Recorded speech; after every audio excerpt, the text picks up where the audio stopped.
actually just put it all together. Which brings me to, how this is affecting individuals and people at home. You have 2 young daughters, and one of them, Abigail, was supposed to be starting kindergarten, and instead.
It takes government investment. It takes us coming together and deciding that this is a priority.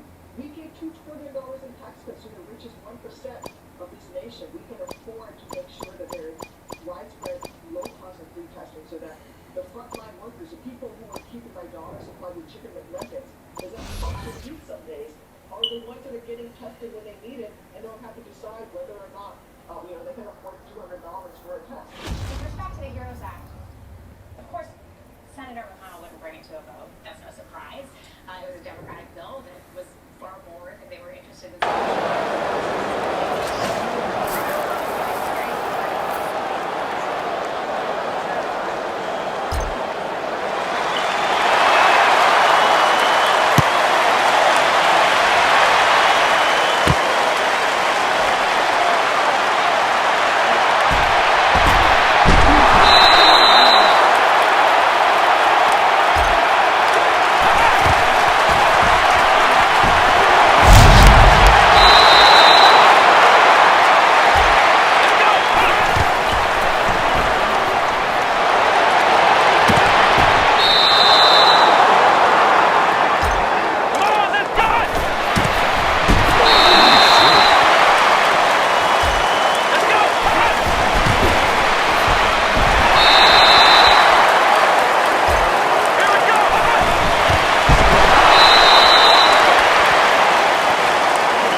she has signed on to ads from, groups that have said that they oppose IVF treatments, and they actually believe that doctors who perform IVF treatment involving the destruction of a fertilized egg, that they should be criminalized. That would mean that so many families like mine could become families. People struggling with fertility treatments could not actually use the miracle of IVF to have their children and become loving families the way mine has become. You wrote a letter, in fact, calling on your Republican colleagues to consider voting no and urging them that they consider the message that it sends. To vote in favor of a Supreme Court nominee who appears to believe that my daughters shouldn't even exist. Have you gotten any response from any of your colleagues? Well, I've got a lot of response from the Democrats, nothing but critics from the Republicans. I'm happy. Of course, this has happened since we got our homes. We're not talk to each other. I'm happy to talk to my Republican colleagues. I'm happy to. Come on, let's go! Hi! Set their personal to shove through in this power grab to try to shift the Supreme Court. Let's take a look at something that Judge Barrett said at her nomination speech. Take a look at this. I clerked for Justice Scalia more than 20 years ago, but the lessons I learned still resonate. His judicial philosophy is mine too. A judge must apply the law as written. Judges are not policymakers, and they must be resolute in setting aside any policy views they might. Come on, let's go! That she will apply the law Come the fuck on. as opposed to impose her personal views onto the law. Well, because she's actually written. Fucking just fucking cheating, man. As a judge, both as a law professor, to show that she won't just do that. She's saying that now because she wants to be on the Supreme Court, but she actually has recognized judicial precedent. And President Trump has. Let's go!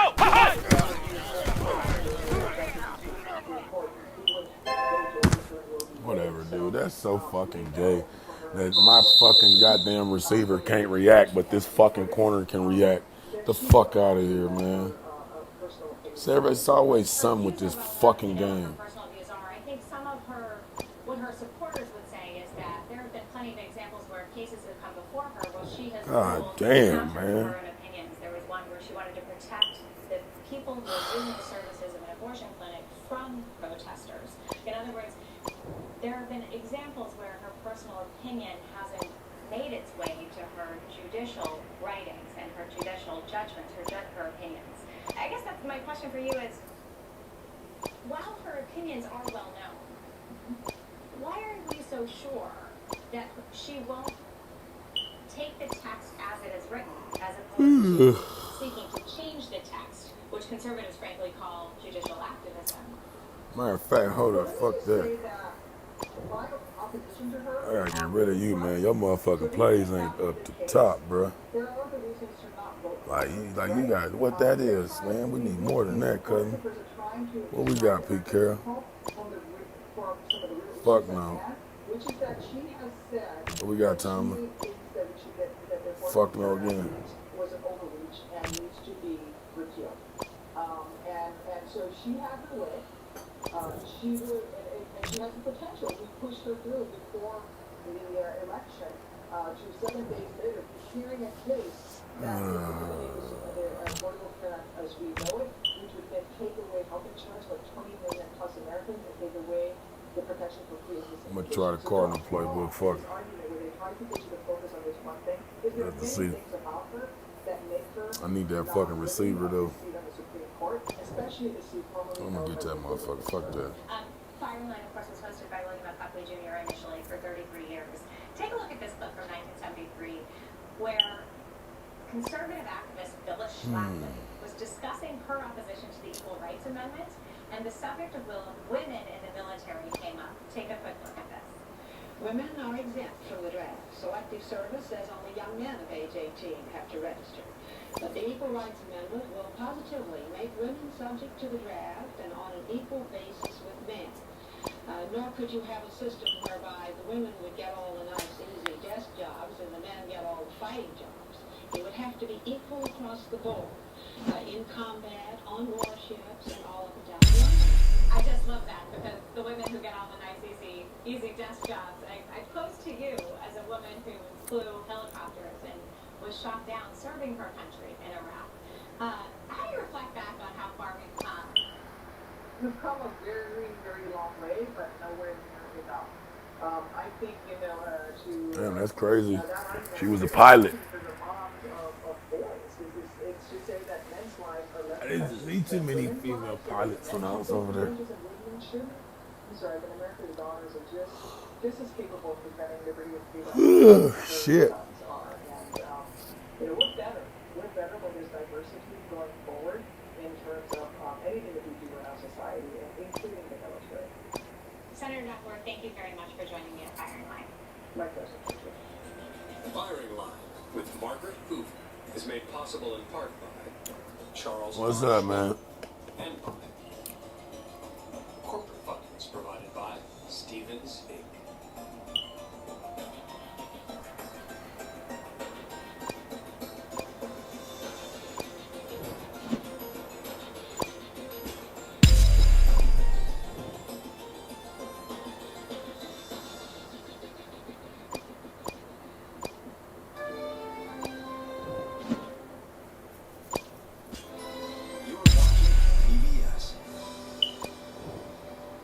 America's a teenager.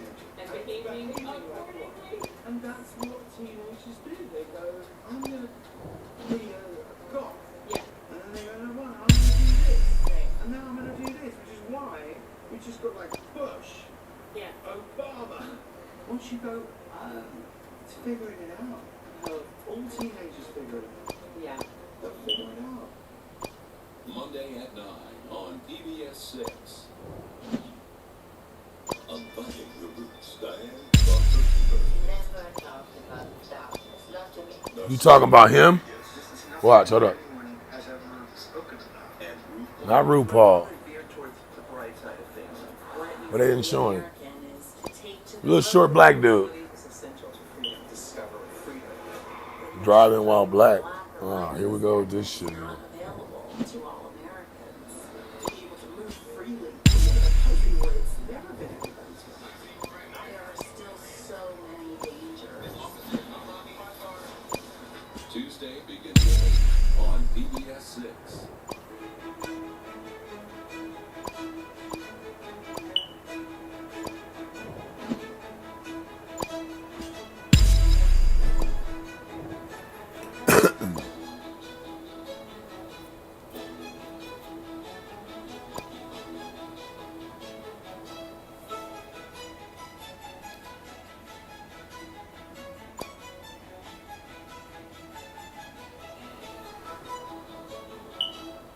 Next time on Father Brown, at a jester's fair, a woman dies. Suspected overdose. Father Brown investigates, but when there's another killing, murder in the house of God, the case truly becomes a riddle. Doesn't add up. I'm worried that they're narcissists. Hello. I think they are. Still in love. I like nice things. Spending money. The young one came back together. Yeah. No. Who knows? Wow. I wish you'd trust me just once. I'll take your man while again. Have you found him? She's telling up after all these years. I always want to see more of the world. All right, so I think I'm gonna go for that. I'm gonna get that receiver. Flesh and blood on masterpiece. Some of the blackouts are more serious than others. 4 regions have suffered major damage to their infrastructure. Situation's getting worse here minute by minute. Good evening, everyone. We can get through this if we remain strong and stay together. You must be hoping it will all just go away. We will get through this. We need to be very careful. This doesn't look good. We can't control this. This place is on waiting to go off. Tonight, beginning at 7 on PBS 6. Thanks for watching PBS 6 Plus, KUAT, KUAS TV, Tucson.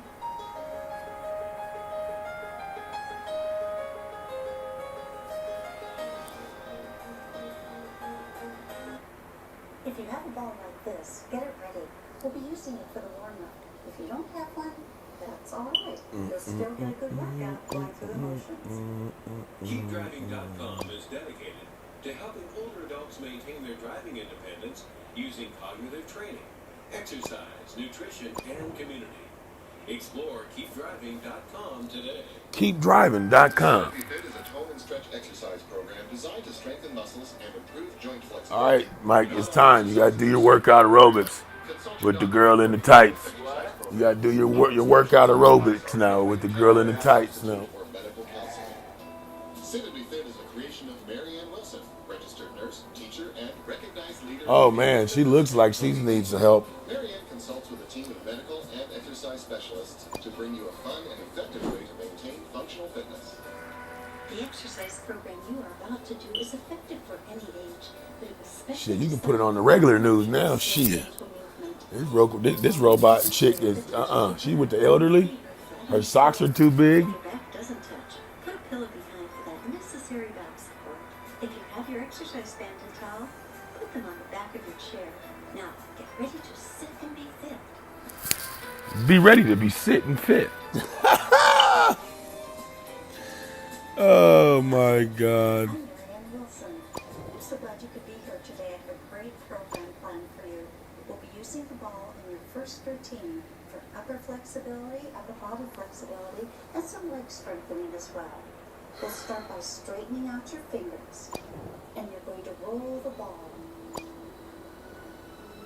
to the tip of the fingers of one hand and to the palm of the other. I need 7 of them, right? Great. Now here comes a change. Put one hand right here in front of your shoulder. Put the ball in front of that. Now push the ball forward until your arm is straight. Then roll the ball to the tip of your fingers for some finger extension. And then relax the wrist. This is wrist flexion. Press against the ball. Good job. Let's try it all on this side now. Hand is here. Ball is right in front. Now, straighten out your arm. Press the ball up to the tip of the fingers. And now relax. Relax the wrist. And then press the fingers against the ball. She said, put your hands near the ball. This bitch a freak. To shoulder.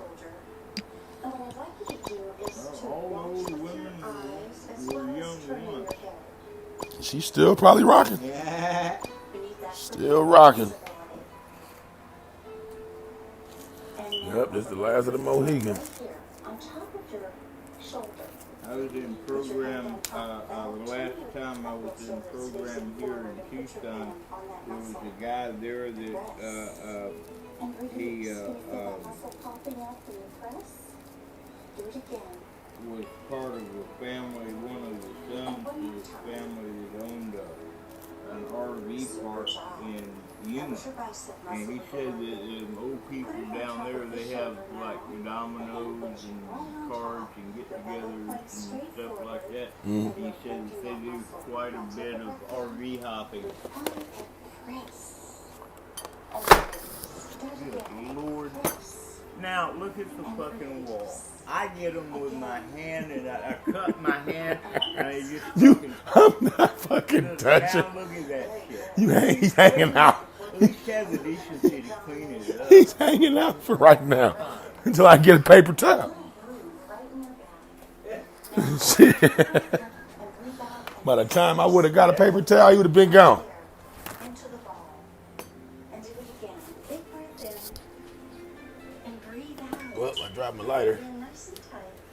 And now right there on the ball. Slam dunk. Put your elbows back and squeeze the shoulder. Where'd that motherfucking fall to? Squeeze. And release. Now bring that ball to the front. Not much. Put it right there. Right on Where the top fuck it of go? your knee. Now tighten the abdominal muscles. Push up. Drop my lighter. Push down. Yep. Resist. Did it go in the box? And now we're going to put it on top of this knee. Resist. What the fuck? One more. It hit the wall. I heard it. Great job. Now put it right here between your knees. Well, that's fucking bullshit. There you go. Did it land in your shoe? I You're going to don't. squeeze that ball with your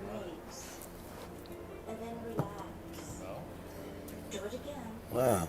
I hope you can feel the inner That's fire fucking awesome. Well, Eric, you and use relax. this Do it one again. now, but it gotta be someone. It just fell on the And one fucking. more time. Take a breath in first. And then as you Ain't that breathe bit of out, deal. press that ball as hard as you can. And then relax. Take a nice deep breath. Put that ball behind you. All right, I'm gonna fix your The next lighter. exercises will give you some safe driving skills. It will exercise your eyes. It will separate the head and the eye movements. And so sit up tall and get comfortable and relax. And let's roll your shoulders first. There. Now, just feel that bicep muscle as you lift. And then drop an object. Lift again. And drop. Okay, now here comes some fun. Here we go with thumb and pinky. Turn it up, down, up, together. Thumb and pinky. Up, down, Oh, man. up, together. Thumb and pinky. Pinky. Up, down, up, together. Thumb and pinky. Up, down, up, together. Thumb and pinky. Turn it up, down, up, and together. Thumb and pinky. Up, down, up. Right there, brother.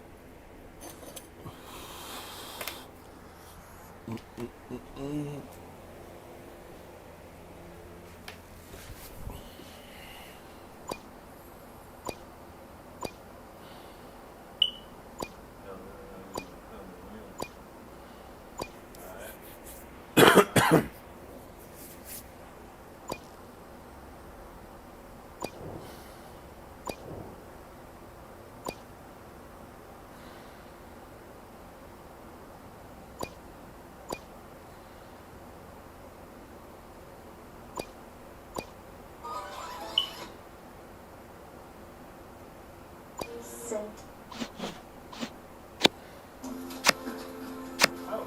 It's the same chemical that gives humans a euphoric feeling after intense exercise.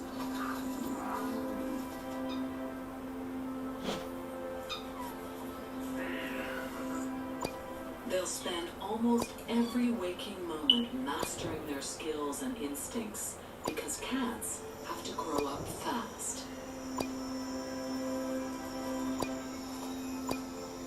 These clouded leopards are just 3 months old. But in 7 months, their mother will force them out of her territory.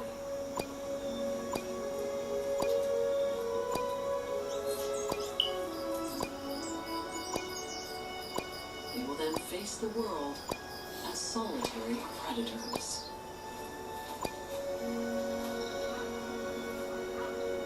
Them motherfuckers, I would want one of them.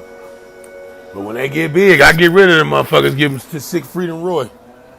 Shit. Cats are hardwired to disperse every generation, to find their own territory, a safe place for them to hunt that can range from 6 square miles to 29 square miles in size.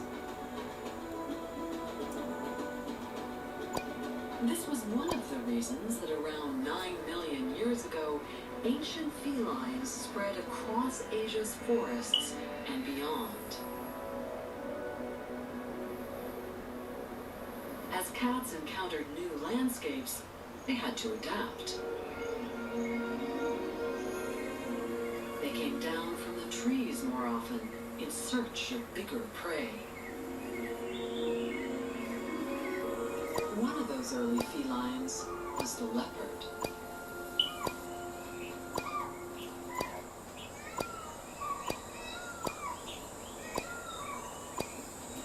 Leopards are nocturnal.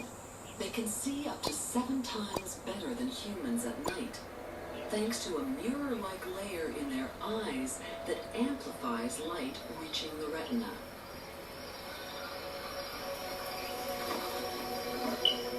Sri Lanka is home to one of the world's largest concentrations of leopards. To see in the dark like they do, we must use the latest thermal imaging and infrared cameras.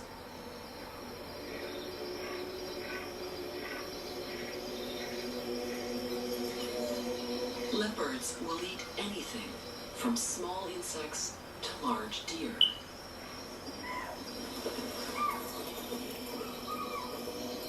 They are always looking for food, and this female has spotted a potential meal. Civets are small tree-climbing mammals. Their best line of defense is to run and hide. But like clouded leopards, leopards are natural climbers, and she has no problem following using her retractable claws.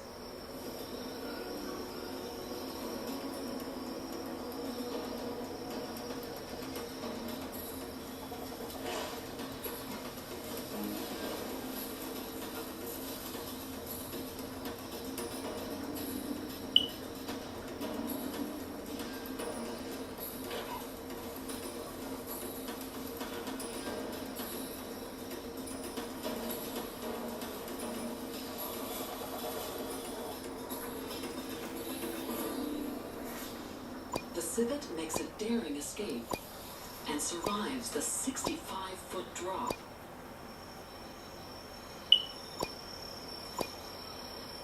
Leopards can take down much larger prey, and this female has another option for dinner tonight.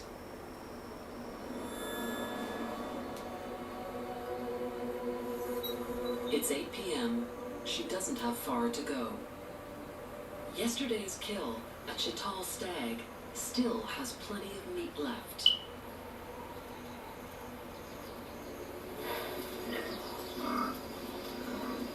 Crocodiles will walk hundreds of feet inland to scavenge a kill.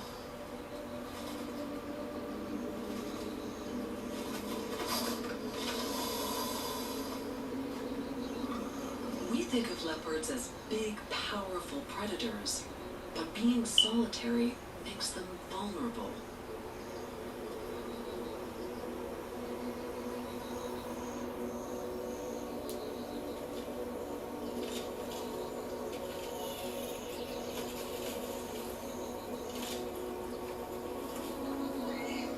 Wild boar sense a chance to get some of her food.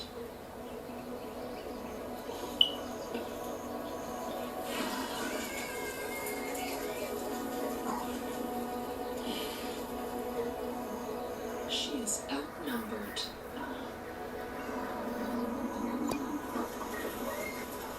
Buffalo, wild boar, and crocodile surround her.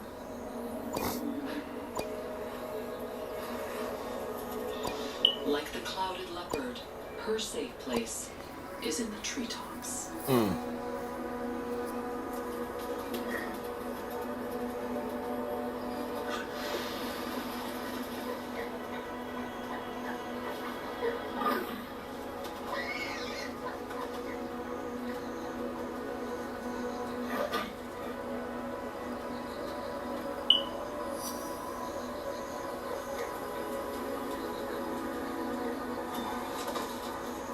Losing large kills like this is so common for leopards, they've developed a unique behavior.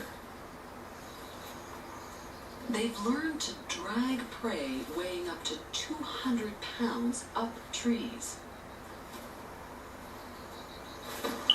But this time, it's too heavy.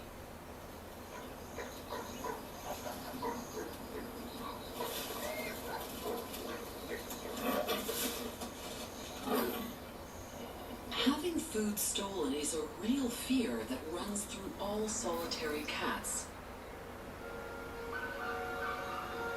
And as big cats evolved, they came up with ingenious ways of hanging on to their kills.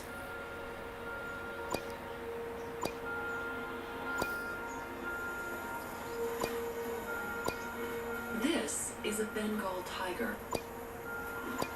This female is white because of a rare genetic mutation.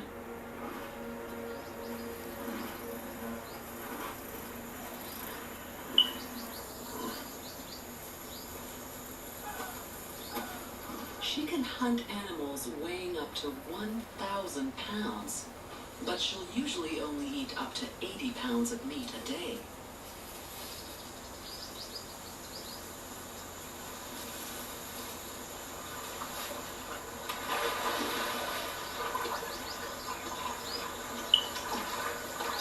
Like a leopard, she has to hide food or face losing it to scavengers.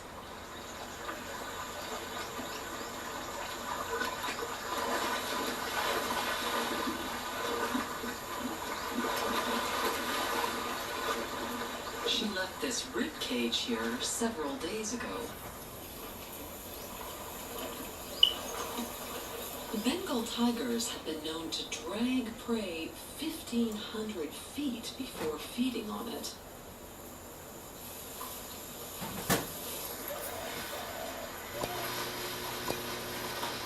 Burying the meat will force her 2 9-month-old cubs to search for their dinner.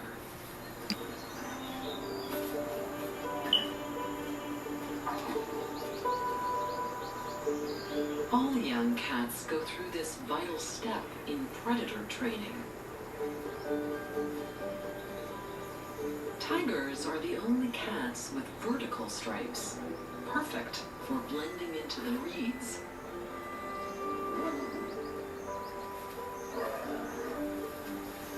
Camouflage is an integral part of the feline blueprint.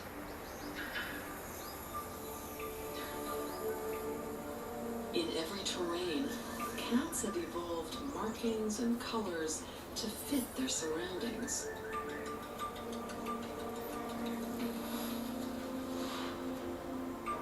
Ancient clouded leopards have cloud-like patterns that give them their name and help hide them in the dappled light of the jungle.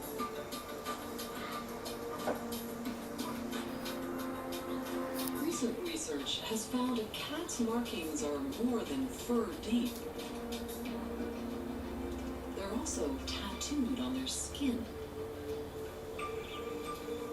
So in theory, if you took away their fur, they'd still be able to blend into their surroundings. And scientists have now discovered that camouflage is linked to hunting techniques. And this also applies to domestic cats. Lighter, solid-colored cats prefer to hunt in grass, moving slowly to blend in. Whereas spotted cats are forest predators, often hunting at dawn and dusk. Changing their camouflage helped cats hunt in new terrains.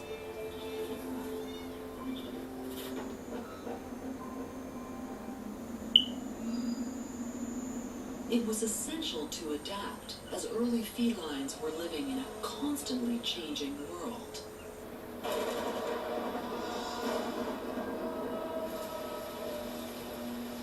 Millions of years ago, the rainfall in Asia was double what it is today.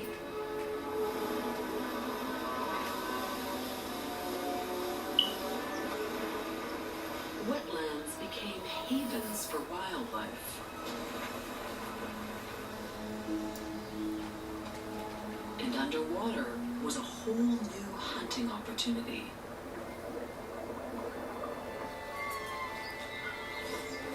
One cat evolved to be semi-aquatic. It faced new dangers in wetlands.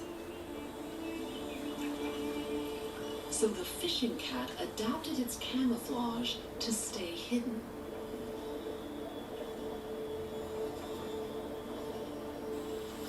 They're so difficult to find, scientists are still learning about how the fishing cat lives. In Sri Lanka, one pioneering researcher has got closer than ever to this elusive cat. The first time I saw a fishing cat, I was floored. It was not anything I expected, really. Because growing up, everyone's drilled on the whole big cat thing. The way it moved, the way it play hunted, and just general interaction was just amazing.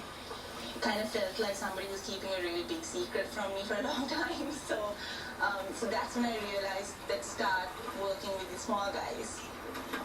Anya Ratnayaka is the first researcher in the world to satellite collar a fishing cat. She's been tracking a 7-year-old male for a year, finding out where he goes, and discovering that despite their name, fishing cats don't only eat fish. So we found Old's cat with bone, and then there are beaks and feathers and fur. There's a high possibility of it being a fishing cat.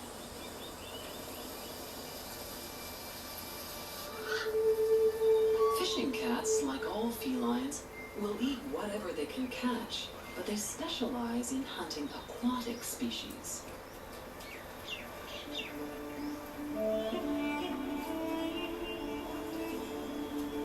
They have been recorded diving into water to catch prey, using their webbed paws to swim. Anya's data shows they hunt more often from the banks of waterways.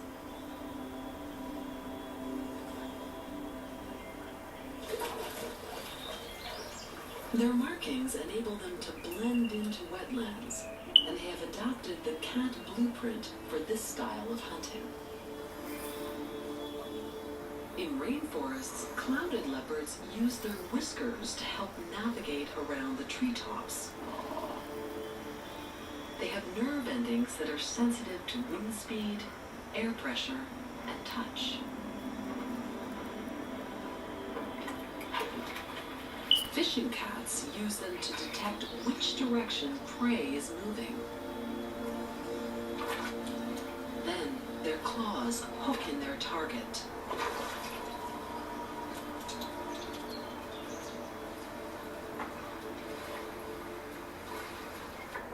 Anya's research is revealing how fishing cats can swim long distances across rivers. For early cats, this ability would give them access to new places in Asia.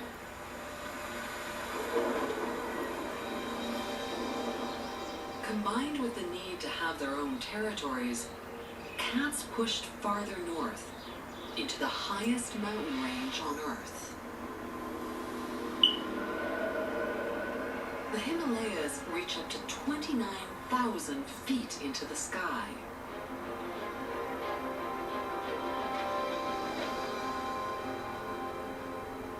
Life is so tough up here, cats had little competition.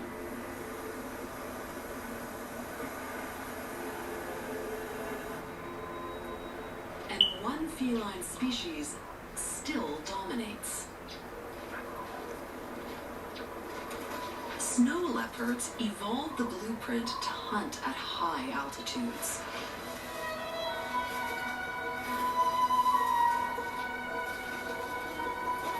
They have large chests and powerful lungs, so they can make the most of the thin air.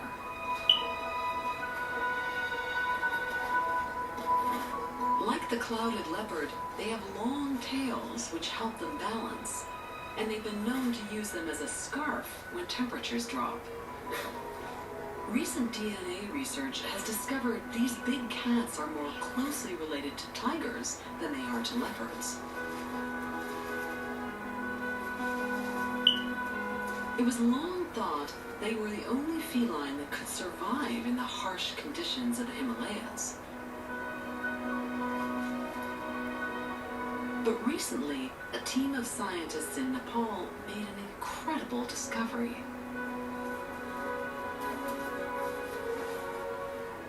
They have been tracking a female snow leopard living at 20,000 feet above sea level.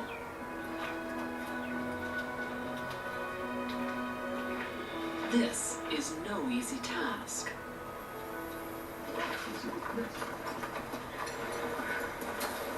Gathering clues and using remote cameras, they've gained unique insights into her life.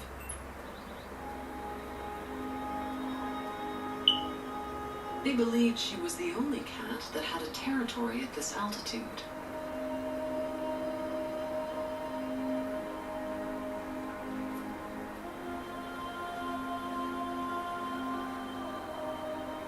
Gangaram Regmi is one of the lead researchers.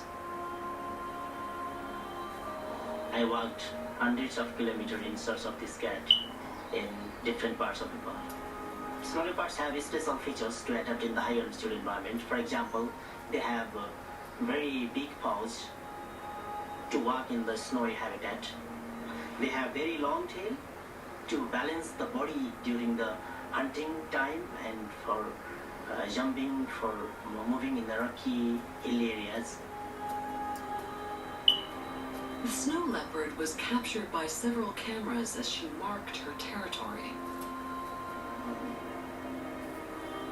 Like all cats, they have scent glands all over their bodies and in their paws. Rubbing them releases powerful pheromones that usually warn other animals to stay away.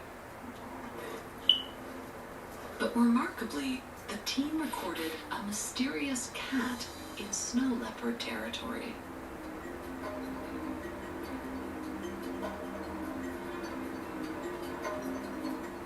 It turned out to be a little-known, very rare feline called the Pallas's cat.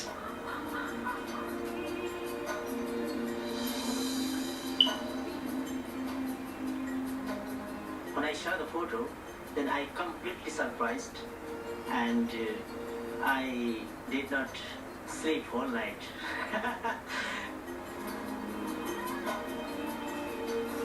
A cat's sense of smell is about 14 times more sensitive than a human's. It's such a powerful sense, they can use smells to communicate. Scientists have discovered that scent marking allows cats to keep track of each other.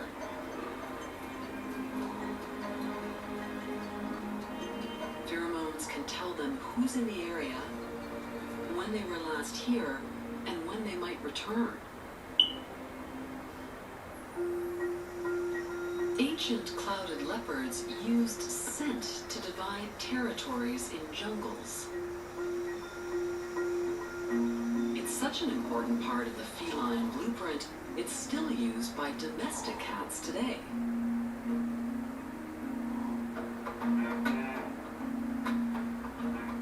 So it's not surprising they often scent mark furniture, using their paws and body.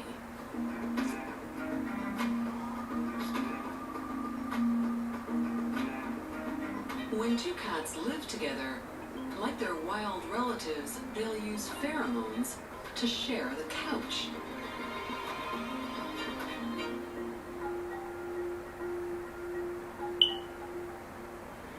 It's hard to believe a cat the same size as a domestic cat could survive in the same place as a snow leopard.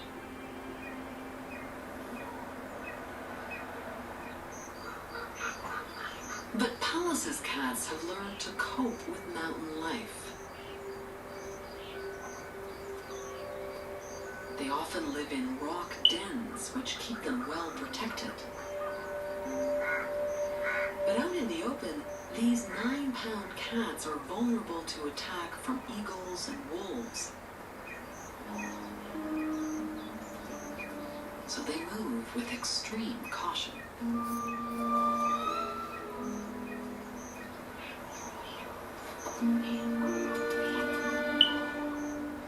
They hunt insects, small rodents, and birds by using rocks for cover.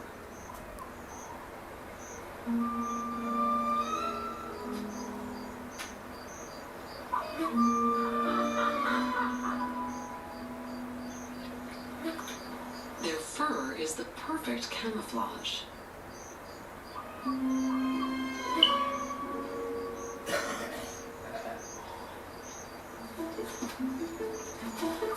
To stay warm in the mountains, Pallas's cats have the longest fur of any cat. It helps them to survive in sub-zero temperatures.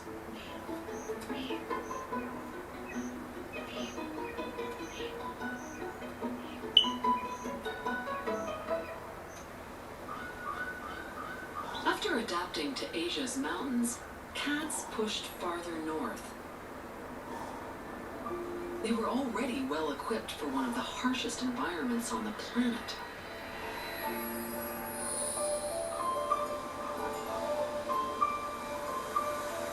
Siberia endures the world's lowest temperatures outside of Antarctica, with extreme lows of minus 50 degrees Fahrenheit in some areas.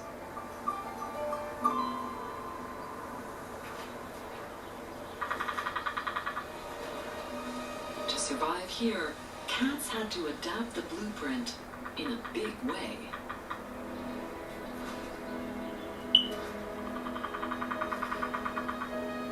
Siberian tigers are the largest cats in the world.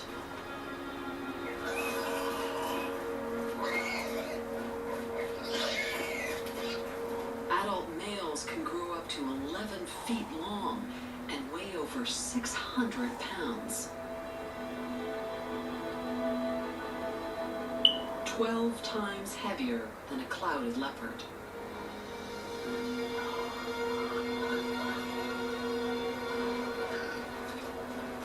This male is an instinctive ambush predator.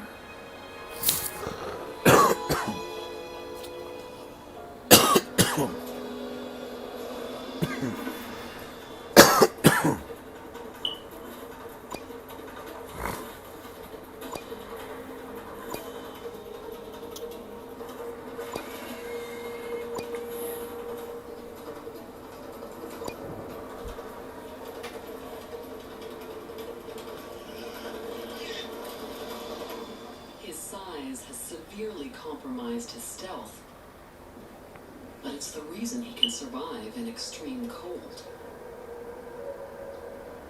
A 2-inch layer of fat keeps him so warm that after a burst of activity, he needs to cool down on a nearby log.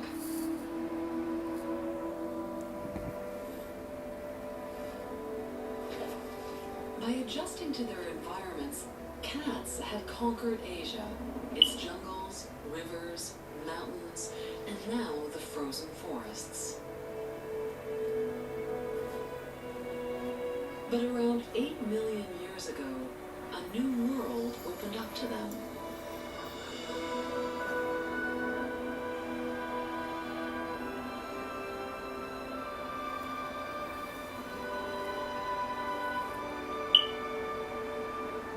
Sea levels dropped 200 feet below what they are today, and land bridges connected Asia to Africa via the Red Sea.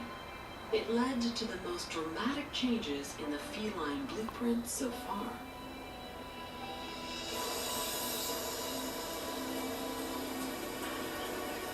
Africa was full of varied habitats and teeming with prey.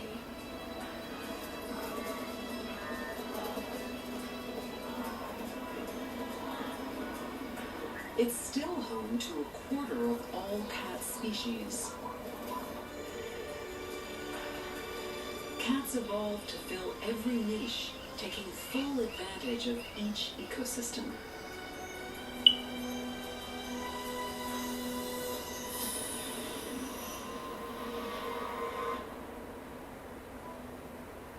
One small cat conquered one of the toughest places.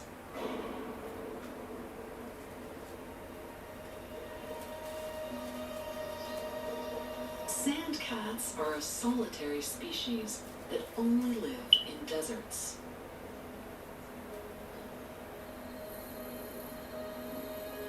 At night, the chilling reason for their success is revealed. They can go without water longer than a camel because, as well as eating their prey, they drink its blood to survive.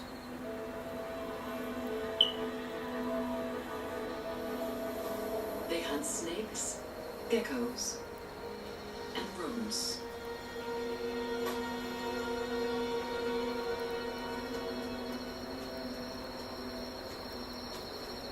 They also adapted the blueprint to give them thicker fur on their feet, protecting them from heat and stopping them from sinking into the sand.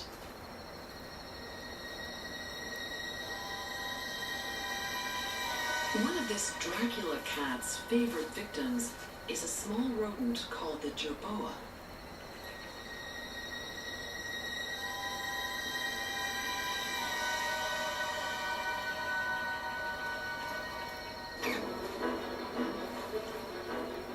Jerboas can leap 10 feet with each stride.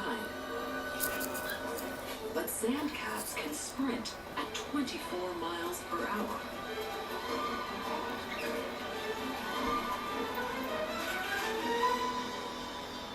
This time, the jerboa outruns the bloodthirsty sandcat.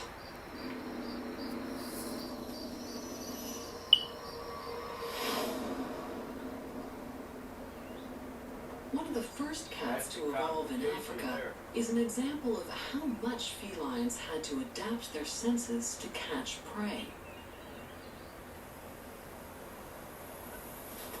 The serval is known as Frankencat because it looks like a cat made up of spare parts.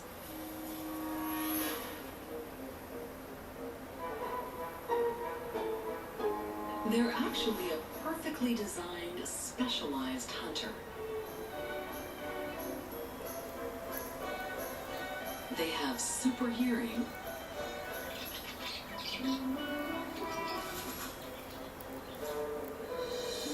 because their ears are the biggest in the cat family.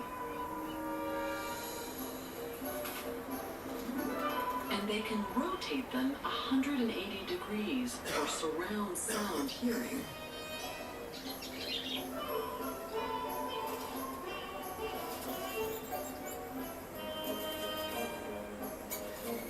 It's even thought they can hear prey moving deep underground.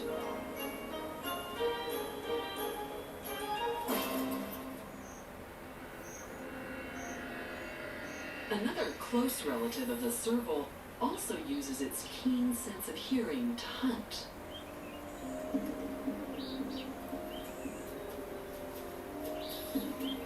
But it's not their most well-known attribute. This is a caracal.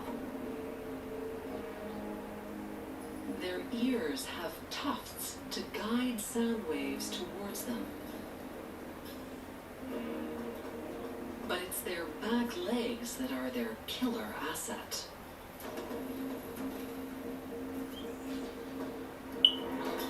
They can jump so high, this female can catch birds in mid-air.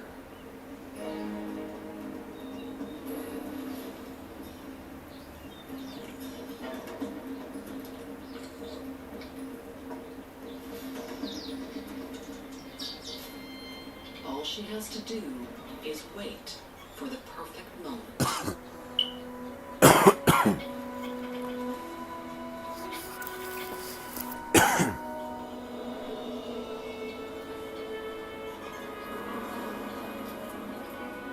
This is an ability they share with the clouded leopard, who also has powerful back legs to pounce from trees. These legs are such a key part of the blueprint. It's one of the things that makes cats such successful hunters, including the domestic cat. The secret behind their explosive leaps are fast twitch muscles.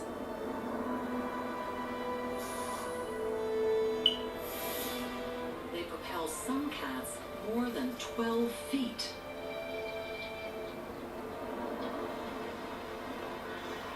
But despite this power and skill, there's no guarantee of success. Most cats, like caracals, only catch their target 10% of the time.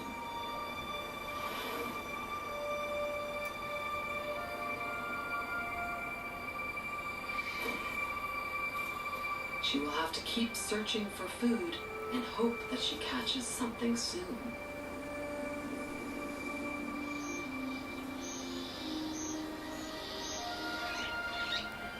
Failure is the harsh reality for most solitary cats.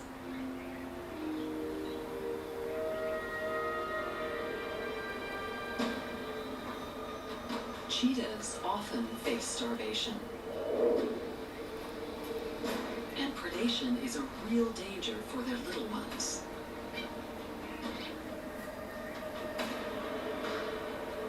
90% of cheetah cubs die before they are 3 months old.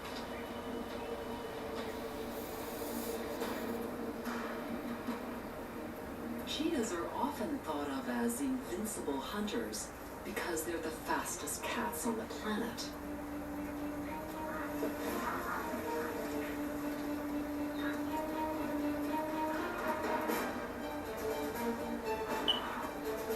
Their claws aren't retractable because they act like running cleats.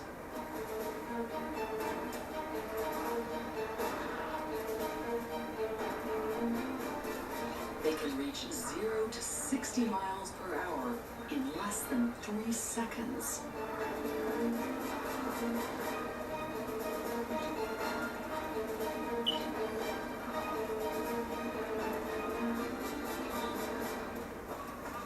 But their sprinting prowess comes at a price.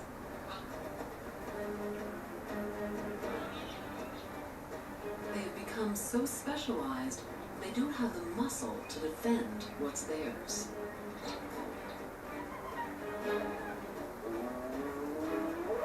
Hyenas outnumber her and steal the kill. This mother is powerless. She will lose up to a quarter of her food this way.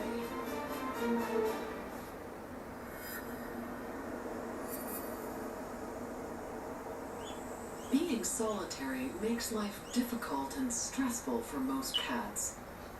But in Africa, one feline found that working together was better.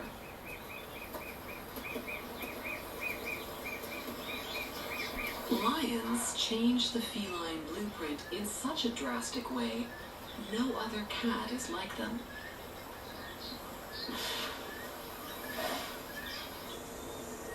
One man in South Africa has an insight into how beneficial it is for lions to be social. Kevin Richardson is known as the Lion Whisperer. He spent 2 decades getting as close as possible to a lion pride. The reality is most people will see you interact with a lion like us and say you're completely insane. I'm definitely part of this group, accepted as an individual amongst them.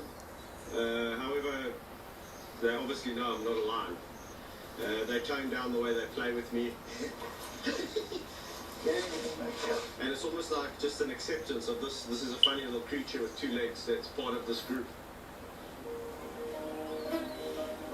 Becoming part of a lion pride is a lengthy process. It doesn't just happen overnight. It's based on trust and a build-up of trust over time.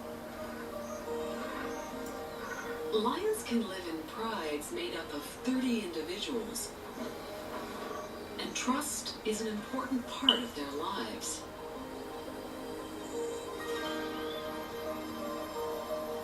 Unlike their solitary ancestors, these cats have learned to divide roles and share responsibilities.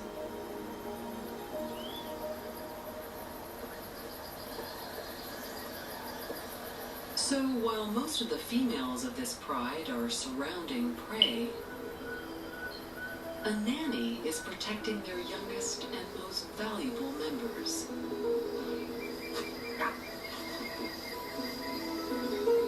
Females in a pride often lactate at the same time, so cubs can be fed even when their mom isn't around.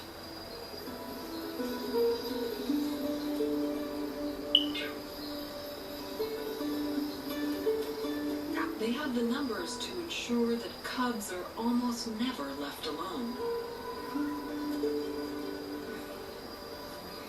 So if they get into trouble, an adult is usually around to help.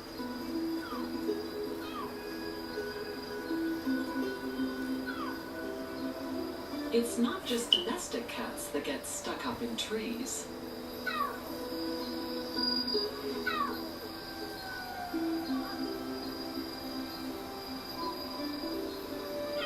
Lions have lost the need and ability to hunt in the trees, so it's not going to be an elegant rescue.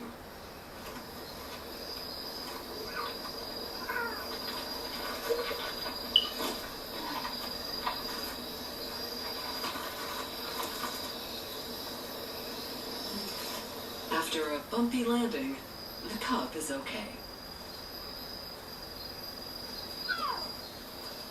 While females look after young and hunt,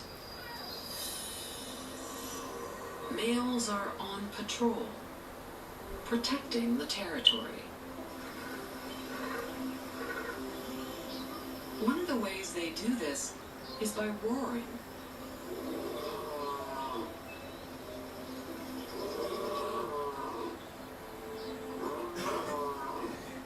Strengthened vocal cords make them the loudest big cat.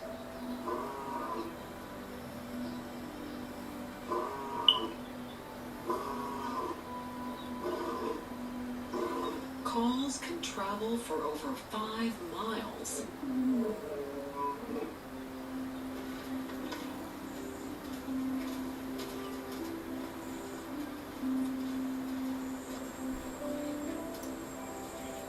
Kevin Richardson has made new discoveries on how lions react to roars in their territory.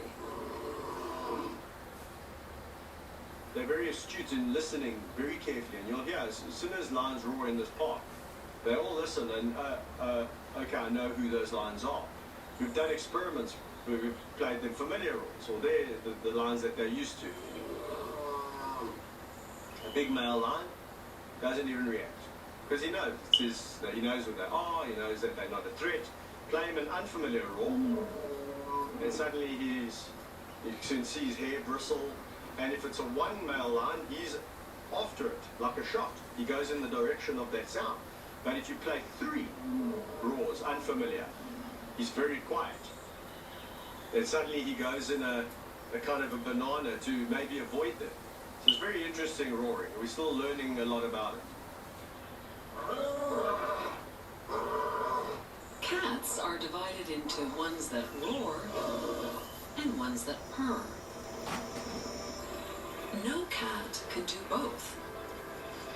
Bigger cats like jaguars, tigers, and lions roar. Whereas smaller cats like cheetah, serval, and domestic cats purr. Purrs are made by vocal cords that vibrate at up to 150 times per second. The sound reverberates through their bodies. And recent studies have shown the constant vibrations help to strengthen bones and even repair fractures.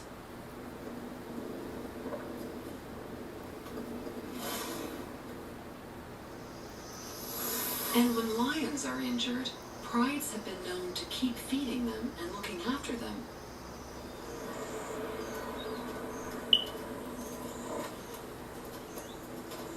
Kevin has seen firsthand how important personal relationships are in a pride. They've definitely got that more bonded, friendly, kind of interactive side to them, where they're always touching each other, and on a day that's 45 degrees in the shade, you see a pride of lions all lying on top of each other. And I've seen it myself when I'm with a group. You'd see on a day when it was hot and you're lying amongst them, and you do a little test where you take your leg away from where you were touching them, and then you see this paw go and feel for where your leg is and then touch you again, and knowing that you're there. Obviously there's advantages to being social in terms of having tenure over territories, having the ability to hunt as a group and bring down larger prey to feed the group, having almost sentinels that stand back and look out for danger, or look after the cubs in a creche. The reason behind lions' social nature has been the subject of fierce debate. But the latest theory is that it's all about territory. Like all cats, lions were once solitary, competing with other felines for food.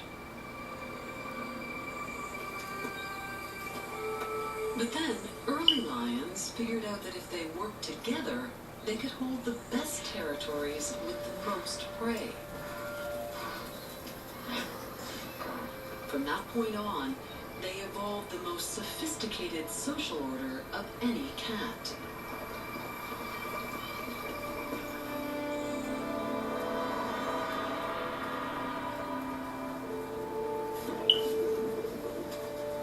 Whatever the reason, Kevin thinks this change has led to lions being smarter than other cats. There has been experiments done on the cognitive ability of animals that are social, showing that maybe there is a higher level of intelligence being social. Because you need to know who your peers are, you need to know what their function is, you need to know what I can get from them, or what I must do, what I mustn't do. You know what I'm saying? Whereas when you're a solitary animal, you don't need to worry about all of that. You need to worry about me, me, me, and me. Lions are unique among cats, but the feline blueprint still runs through them, as it does through all felines. Agility, super senses, and instinct are shared by the pioneering cats that spread across Asia. By the unique species that conquered Africa, and by domestic cats today. This blueprint is the reason cats are one of the most widespread carnivores on the planet.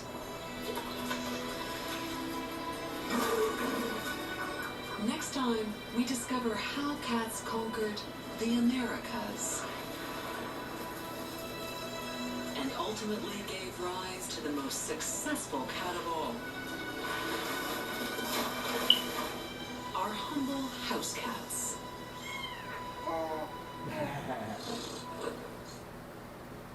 They are the greatest predators since the dinosaur, and one may be living in your home. So what makes a cat, and how have they thrived in nearly every landscape on Earth? They are last remaining large carnivore in the mountains, surviving next to one of the largest urban areas in the world. This is the story of cats, an 11 million year evolutionary journey into our homes.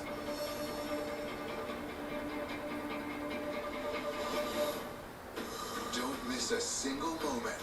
You can watch nature online. Go to pbs.org to screen complete episodes from this season and seasons past. Visit Nature Online for production updates from the field. They're sticking to it like glue. Go behind the scenes with our filmmakers. We needed to be able to shoot at high frame rates to capture these fast-moving monkeys. And get connected with nature's online community. All at pbs.org. Nature is made possible in part by the Arnhold family, in memory of Henry and Clarice Arnhold, Sue and Edgar Wackenheim III, the Fairweather Foundation, the Kate W. Cassidy Foundation, Kathy Chow and Ken Howe, the Lillian Goldman Charitable Trust, Charles Rosenblum, the Philemon M. D'Agostino Foundation, Rosalind P. Walter, Sandra Atlas Bass, Doris R. and Robert J. Thomas, by the Corporation for Public Broadcasting, and by viewers like you. Thank you. This program is available on Blu-ray and DVD. To order, visit shoppbs.org or call 1-800-PLAY-PBS.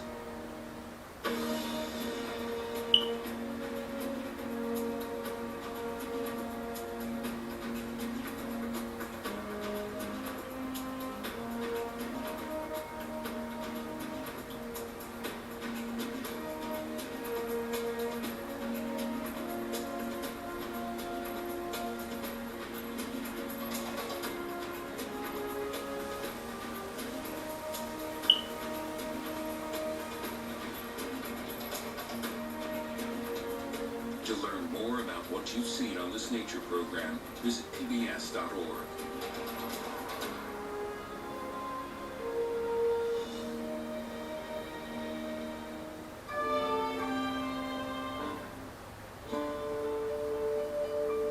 Who PBS. I grew up waiting for the nights during the week when Nova would be on because I was so deeply interested in science. We haven't seen anything like this before. It was inspiring for me as a young person to be able to learn about it in the masterful way that Nova presents it. And with Ken Burns. And I learned so much about the Civil War, not only the facts of the war, but the feel of the war. PBS has a way of educating, informing, and entertaining the public that I don't think anybody can match. It's more believable than anything we could imagine.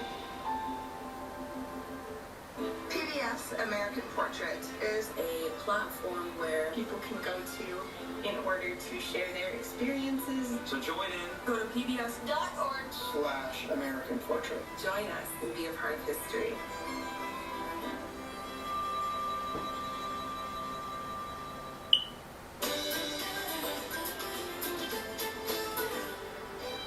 America's a teenager. And behaving like what? And that's what teenagers do. They go, I'm going to be a goth. Yeah. And then they go, no, I'm going to do this. Right. And now I'm going to do this, which is why we just got like Bush, Yeah. Obama.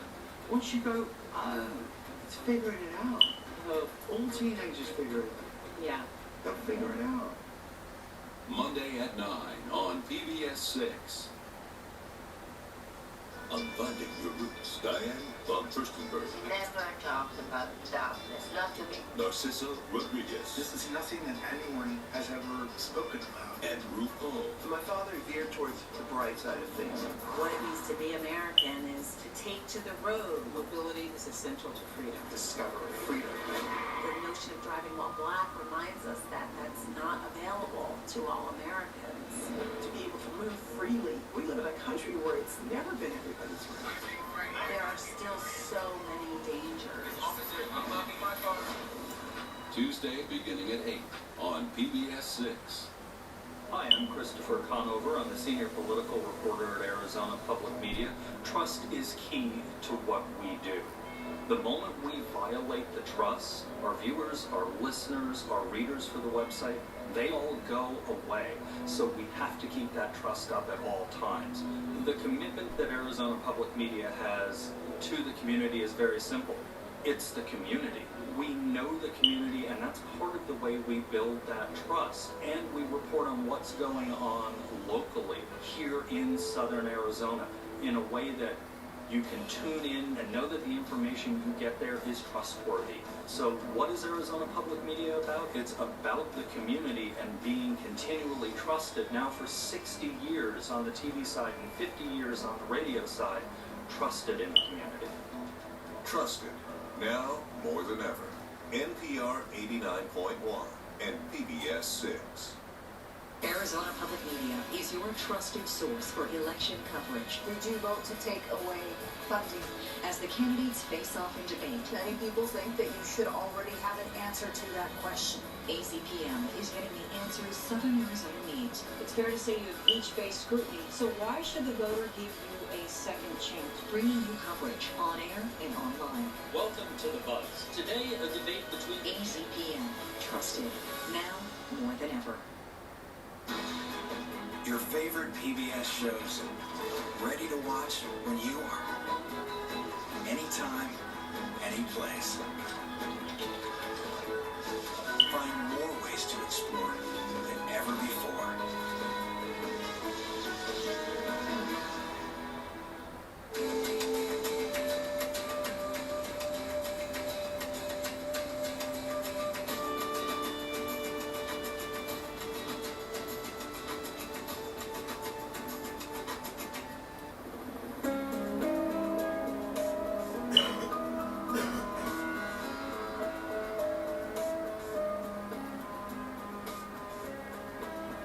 If you're really lucky and you're right on the right day, you can clamber up in the ice and pick up the object exactly where it melted out.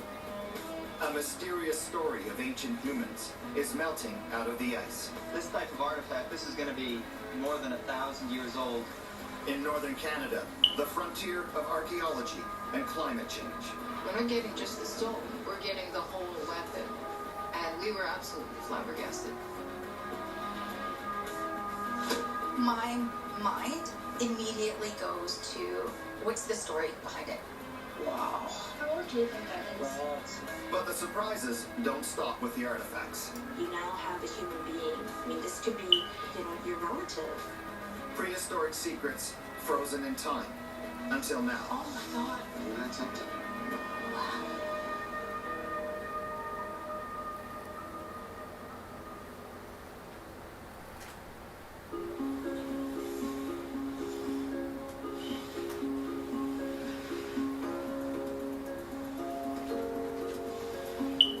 In a government lab in the Yukon, a collection of ancient hunting tools that holds the secrets to a missing chapter of human history. This one here is my particular favorite, and I don't know if you can see this, but this small segment, about 3 inches long, it's got a couple of twists of sinew on it, and parts of a feather that are still wedged underneath that sinew. This is actually the piece that started the whole ice patch phenomenon. When we got the radiocarbon date back at 4300, it's just all the lights went on, and we saw that this was one of the oldest preserved organic artifacts found ever in Canada.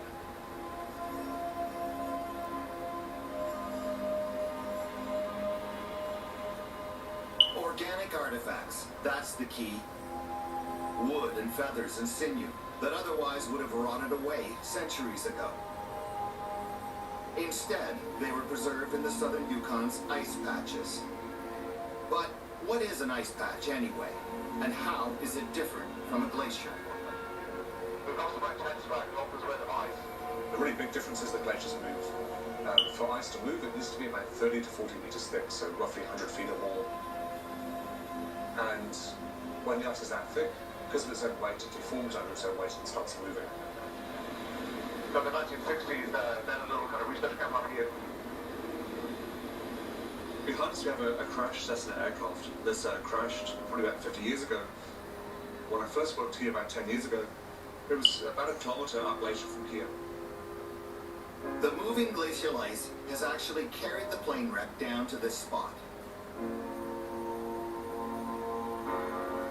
If that plane had crashed on an ice patch, it would have remained in the same place. So ice patches, because they're not moving, the material that falls on the surface really becomes preserved in place. And I think it's going to be preserved for thousands and thousands of years.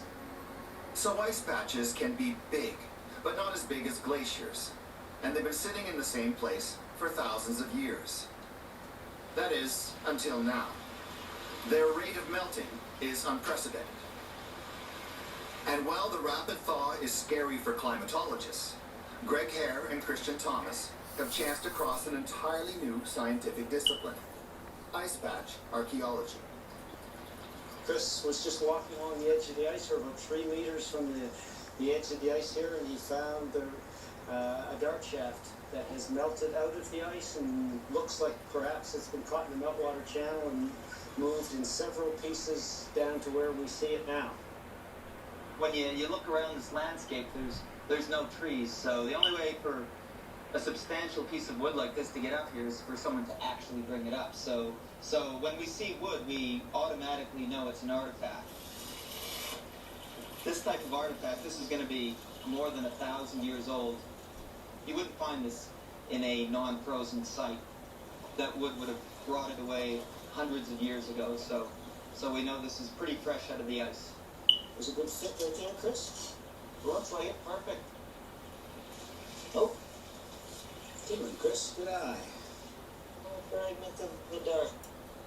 You know, people hypothesized that there were feathers on the end of these weapons. Actually finding ancient examples of the weapons allows us to know how people position feathers on the shaft so that we don't have to hypothesize. We can look to the collection and measure and see how they constructed these things and how they intended them to fly. The Yukon used to be an archaeological backwater. Then, suddenly, the artifacts were being disgorged, and Canada was leading the way and unraveling the many secrets of the melting ice. You might think what they have just found is an old arrow. It's not. It's a technology that predates bows and arrows by thousands of years. It's a hunting tool called an atlatl. An atlatl is a carved piece of wood that allows the hunter to hurl a dart with greater force over a greater distance than he could by simply throwing a spear.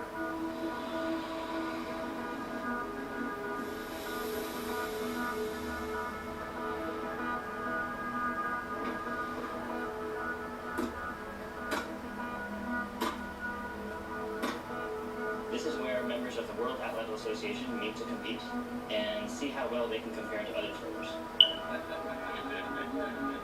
There are actually atlatl leagues around the world, but most of the best dart throwers are here. Ryan Grossmeyer is an engineer at the University of Missouri. Grossmeyer has taken the dimensions of those ancient wooden atlatl shafts found in the Yukon and made exact replicas to study how effective they were as hunting tools. These are all accurate replicas of individual darts that have been recovered from ice patches on mountaintops. When they're thrown, atlatl darts have to flex a lot to fly properly. The dart shafts wobble wildly in the air from the force of the throw, but then, amazingly, find their mark on the target. The feathers are important for keeping the dart flying straight. When you apply force to the back end of the dart, it can cause the dart to spin around like this. The feathers are what start the dart spinning and cause the back end to stay behind the front end. Otherwise, you can have the dart spin around and fly. These darts from the Yukon are actually very sophisticated. They are more sophisticated, in fact, than any modern dart that modern competitors are throwing. This would have taken a lot of time to do with stone tools, but I think it was integral to how these fly accurately.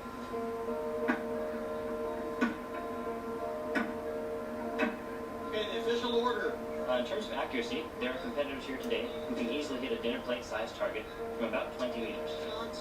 Ryan Grossmeyer. And that's definitely accurate enough to take down something like a caribou or any kind of deer.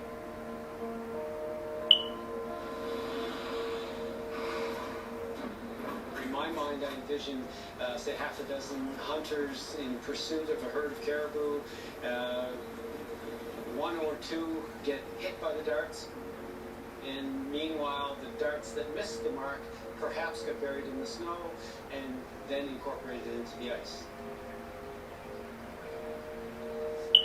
So it's like a giant deep freeze.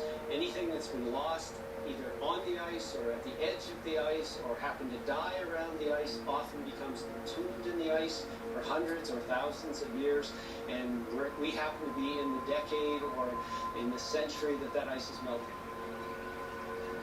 We don't know how old this particular ice patch is. The oldest thing we found from here, I think, is 900 years old. But other ice patches are as much as 9,000 years old. So it's a real window into the past. We have got a preserved record of ancient people's hunting techniques and traditions.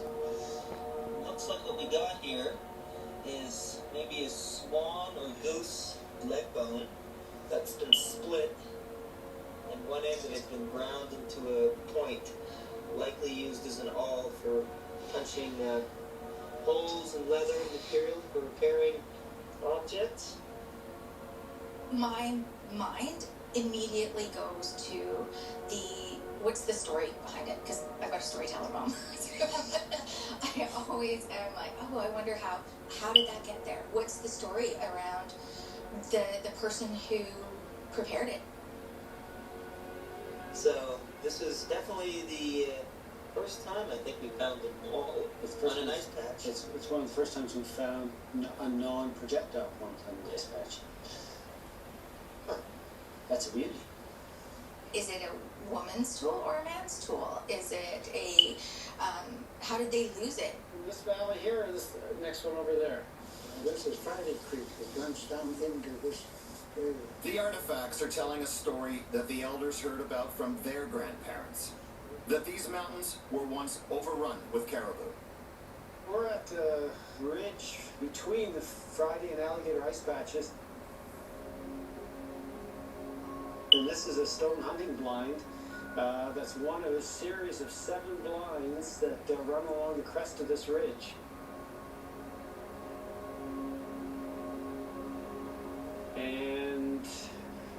first came here in about 1999, and Art showed us where these blinds were. When did you first know about these blinds, Art? Oh boy, I can't. I was about 8 or 9 years old. Let's assume there were people behind each set of blinds, and the caribou or sheep would go through them, and then you'd shoot them with your arrow or your dart. We didn't find anything organic that we could date, but last year, 2 years ago, was the first time that we came here, and we found a couple of broken spear points. And from our work within the ice patches, we know that the spear points were used right up until 1200 years ago, and they were replaced then by antler arrow points. And because we've got spear points right next to these blinds, we know they're older than 1200 years old. Were there a lot of caribou up here? I don't know why, but they disappeared from this area in 1898. Because you ask the old-timers about the caribou, they said there were so many caribou in those mountains back there, you think the whole mountain is moving with caribou. And then these snow patches proves it. See all those dark streaks in the ice? That's all caribou dung.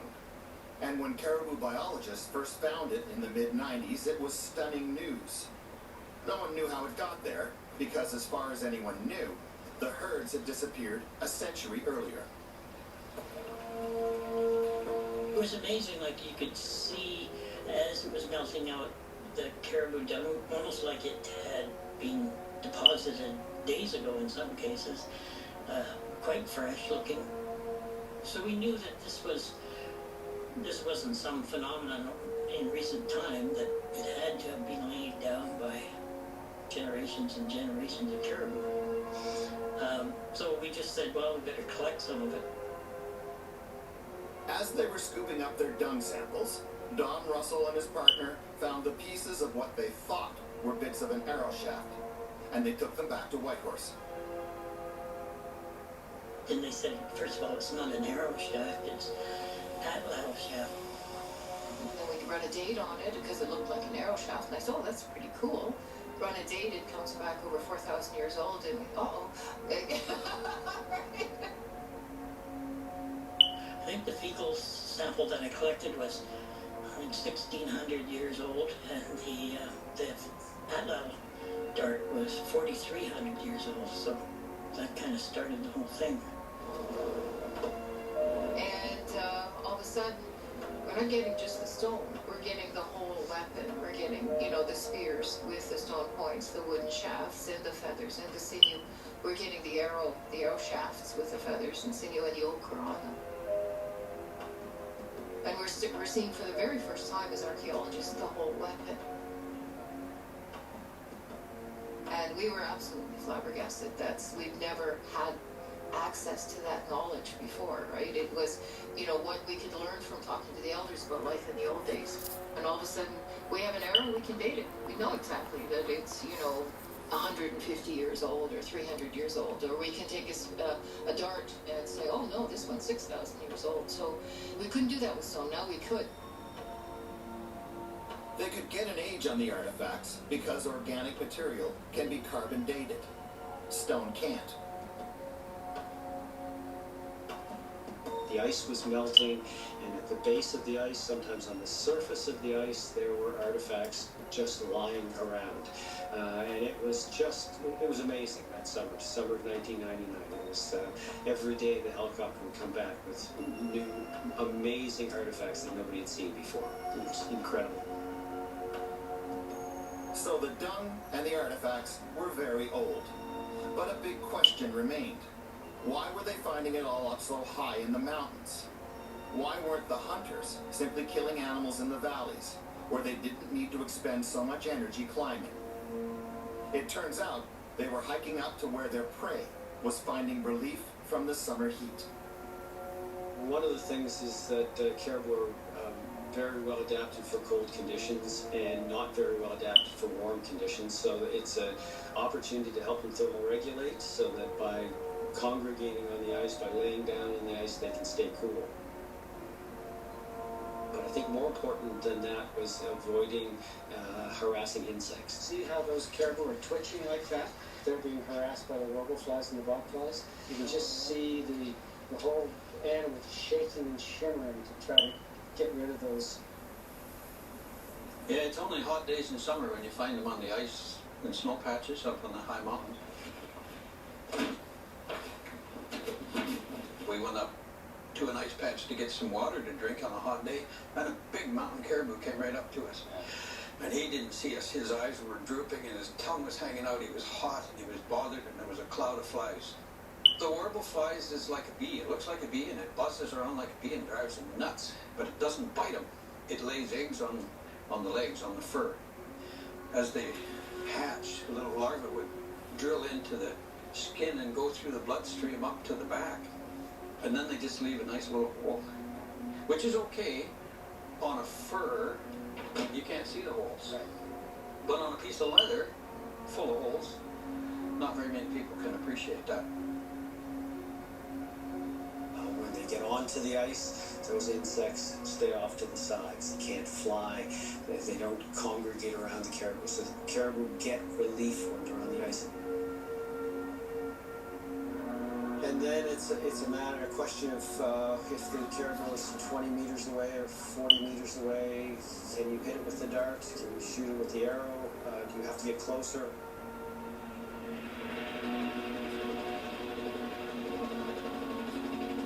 I said, holy, that's a long ways to throw a spear, or a long ways to throw an addle. But to throw a good addle, you know, you gotta put your hand back like that, and you have to have that momentum to be able to throw. That's technology. And that is experience.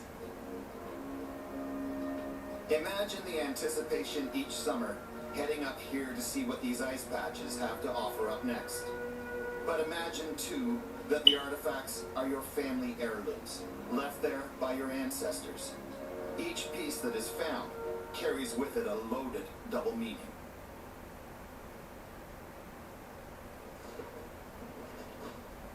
This is one of our, I suppose, most illustrious artifacts. It's a moccasin that was found at the Gladstone Ice Patch a number of years ago, and it was only through the efforts of our conservator that it was determined that it was actually a moccasin. She spent hundreds of hours conserving this material. She said it was like working with wet toilet paper, trying to put this on a mount and get the right shape and everything, and it slowly emerged that this was a moccasin.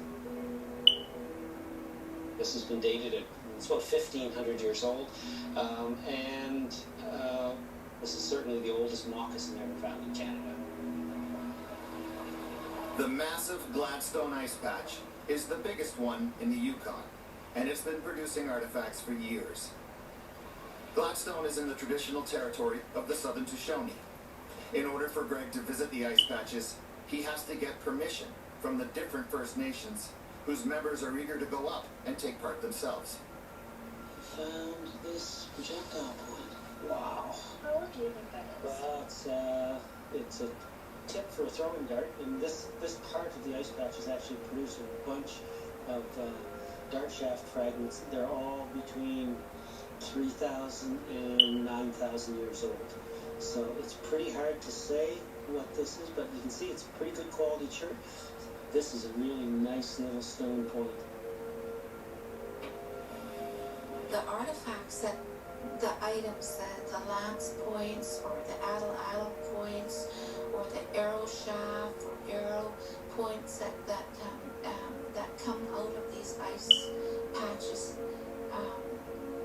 they're just part of the story of this land. They're not the story itself. They're only one part of that story. They're part of that caribou story. They're part of my grandma's life. They're part of my great-grandfather's life. And that has all given us life here today. So when we look at some of those items and that, it's like The stories are alive here. The artifacts really help solidify that narrative, I think, and then for our younger generation, they are able to have that tactile proof that we have history here.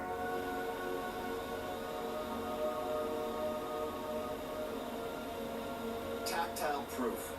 One of the key jobs for an archaeologist is to ground human history within the landscape, to reveal to us that people were here, and to tell us what they were doing.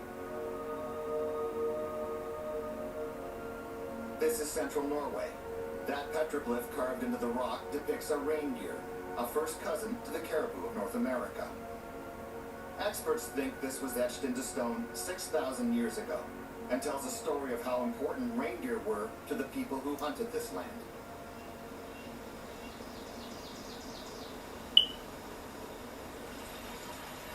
Past the tree line, up in the Dovre Mountains, the ice patches look incredibly familiar, just like the Yukon. They, too, are melting, revealing their own secrets.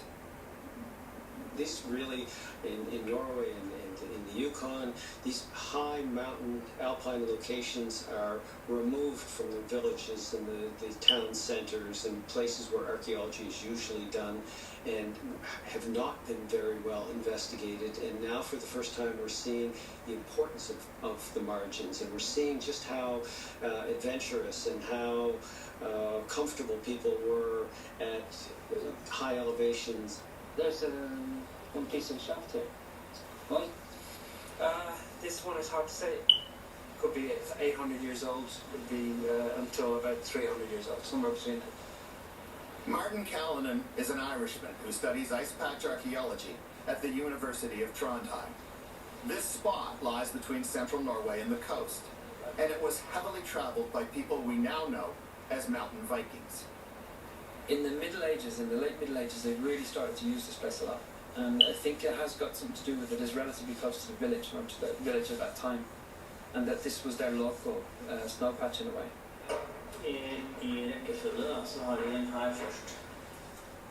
Martin ends up getting a lot of his artifacts from trusted local collectors who know what to look for. Tor Breton is a park ranger with a keen eye for spotting new items in the meltwater. He and his colleague Ingolf Rotve meet Martin in the Opto Parks office to unveil their latest finds. That's wonderful. Yeah. When you see the arrow and you realize it's an arrow, it's like hard to describe. It feels like an electrical shock in a good way. And first you say, oh, that's an arrow shaft. Can I find the arrowhead? Where's the rest of it? Oh yes, it's complete. This is wonderful. I found at least 47 different artifacts, arrows or pieces of bows, found over several years in small fragments. So maybe 250 different pieces from arrows or bows. I found it. It was like this when I found it. When I tried to lift it, it broke. To me, that tells a story about my ancestors. Those were my ancestors who did hunt up there, and I'm also a reindeer hunter. And on a warm day, I would hunt on an ice patch. So this shaft melted out and was found about in the middle of the snow patch. As a meat book. Yeah. I found in different fragments, but as you can see, they fit together. And there's nice preservation on this. You have the knock at the back, which the archer would have held when he released the string from the bow. The last person to touch this arrow before Ingolf found it on Thursday was probably the hunter. 16 or 1800 years ago, as he released the arrow hunting. And the question is whether they belong together, and this is part of the fragments game. If it doesn't fit, we're going to have to go back there and look again for that. But I think it fits, but I don't dare. Get the hammer. Wonderful. Yeah, fit that. One of the things that's difficult about the snow patch archaeology is that the ice patches, they go from being heaven for old objects, frozen in ice, stable, and it's the perfect environment for organic material like wood or bone or antler. But the moment the objects come out of the ice, then it becomes hell, because then it's very important to get to secure the object straight away. Once they are thawed, the wooden artifacts are damp, even soggy. They'll need to be dried out and then treated with preservatives. In a burial ground near Vong in Norway, these mounds mark graves from the Viking era. Archaeologists estimate that there are between 750 and 800 people buried here, going as far back as 1,500 years ago. The thing to remember is that the people that lived here in Scandinavia during the Viking Age, they also were farmers, hunters. They worked in the landscape around them. And some of the arrows that we find on the snow patches, they may have belonged to the people that are lying in the graves here. In fact, we find arrowheads in the graves, in some of the graves, that are exactly like the arrows that we find on the ice patches as they melt. Well, not exactly. The metal hunting points recovered from the Viking graves are corroded by chemical elements in the soil. You can get an idea of what they would have looked like when they were new from their shape. But when you see a similar point recovered from the ice, where those chemical elements aren't present, well, just look at it. It's pristine. It was found early in the morning, and the way the light was shining on the snow patch, and it just really had melted straight out of the ice. It's almost as if the hunter was there the day before and had lost it. So it actually sort of captures what ice patch archaeology is about, just trying to be there at the right time and save the object as best we can.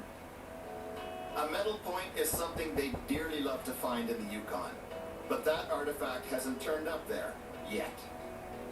The key strategy in both places is to be ready, to spend the summers keeping an eye out for what gets offered up next.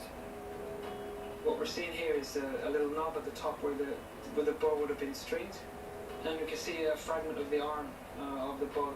Of course, it would have been much longer at that time, but the hunter would have held it perhaps here, and only this part has been preserved. Maybe perhaps this is exactly where it broke.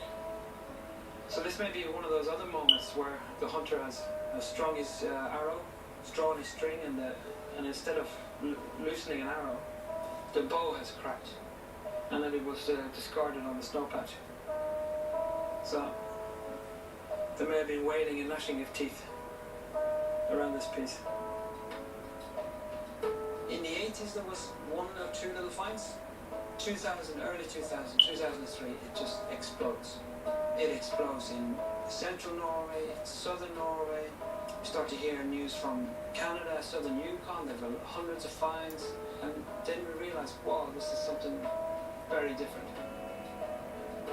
And I think that this applies to glacial archaeology as a whole, that we are everybody in a kind of a rescue mode. And we're trying to find the best way to document things now, here and now. The real detailed research and study of these things is going to come, decades and centuries in the future. This is research material, and this is material for archaeology, for archaeologists, for generations. This is the front line of the archaeology of climate change.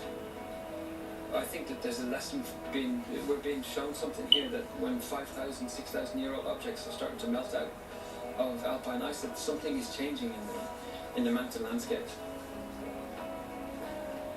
And there are lots of other indications around us. This is only one of many different signs that there is something changing in the nature that surrounds us. With the speed of climate change, people know now that anything could come out of the ice next. And with each discovery, the past speaks more loudly, more clearly, challenging us to interpret our human story in dramatically different ways.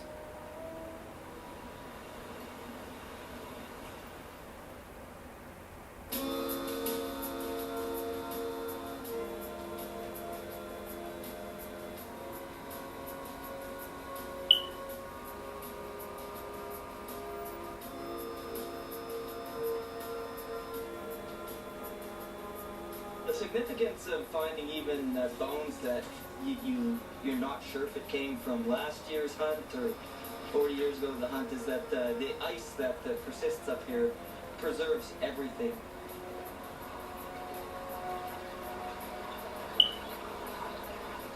So this could be 10 years old, it could be 3,000 years old. You just can't tell from looking at it. You literally have to collect everything that you find and do the scientific tests later, because we found that these, when you collect everything, you create this incredible archive of animal life in the alpine that can be studied for genetics or trace elements. And you can really learn a lot about the past. We've got sheep, we've got caribou, we've got bison, we've got wolves, we've got bears. Basically anything that was living around the ice and died on the ice, even if it wasn't hunted by humans, could be preserved in the ice. Probably the best example we have is this sheep skull.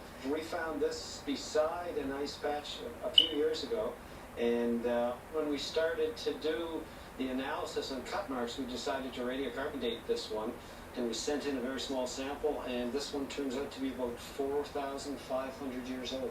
So it's far older than we thought it was going to be, but it's the best example we have of someone in ancient times butchering one of these animals.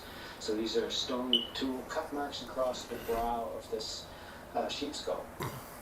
You know, people have in their mind the iconic spear points and arrow points and scrapers and those kind of things, but actually when you get to an archaeological site and you're digging, you almost never find those perfect preserved spear points and arrow points. What you find are the waste flakes, the debitage that comes off when people are making stone tools.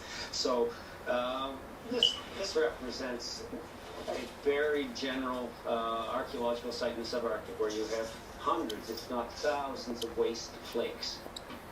And when I look at this collection today, it just pales in comparison to what we're learning from the ice patches or the quality of tools. And I think this is really typical for most archaeological sites in the subarctic.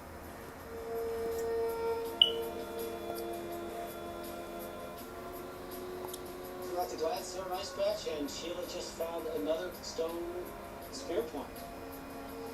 You can see it is, you know, that's either basalt or dacite. Another day, another historic find. Yeah, it's within that range. This time, it's the stone hunting point from the tip of an atlatl. You're getting a better, your eyes starting to get trained. Greg Hare is with college student Nansana Murphy, a member of the Champagne-Eshak First Nation. Yeah, I really stand out. And with anthropologist Sheila Greer. And you could shape it. They chose, the old people knew what they were doing. They chose rock that they could shape. Like, I have seen somebody personally pick up a stone tool and go, you mean this is made by my ancestors? And go, yeah. I don't know, it's crazy. I love it. It's so cool to know that this has been here for like hundreds of years and you're just seeing it now. For much of the 20th century, the residential school era cut First Nations children off from their relationship to the land. I was 5 when I was taken from family and that here. I don't know if people really realize what kind of impact that had on communities. The discovery of that first artifact in 1997 coincided with the Yukon native culture beginning to find itself again. Hardly anyone was doing traditional carving, and there were no traditional dancers like the Dakapuan troupe. Now look. Preserving culture and a connection to the land are one and the same.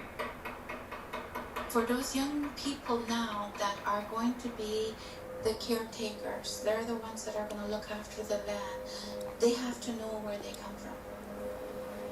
And we're trying to make sure that the young people that participate in ice patch work have that expanding knowledge of this land here that they call their homeland.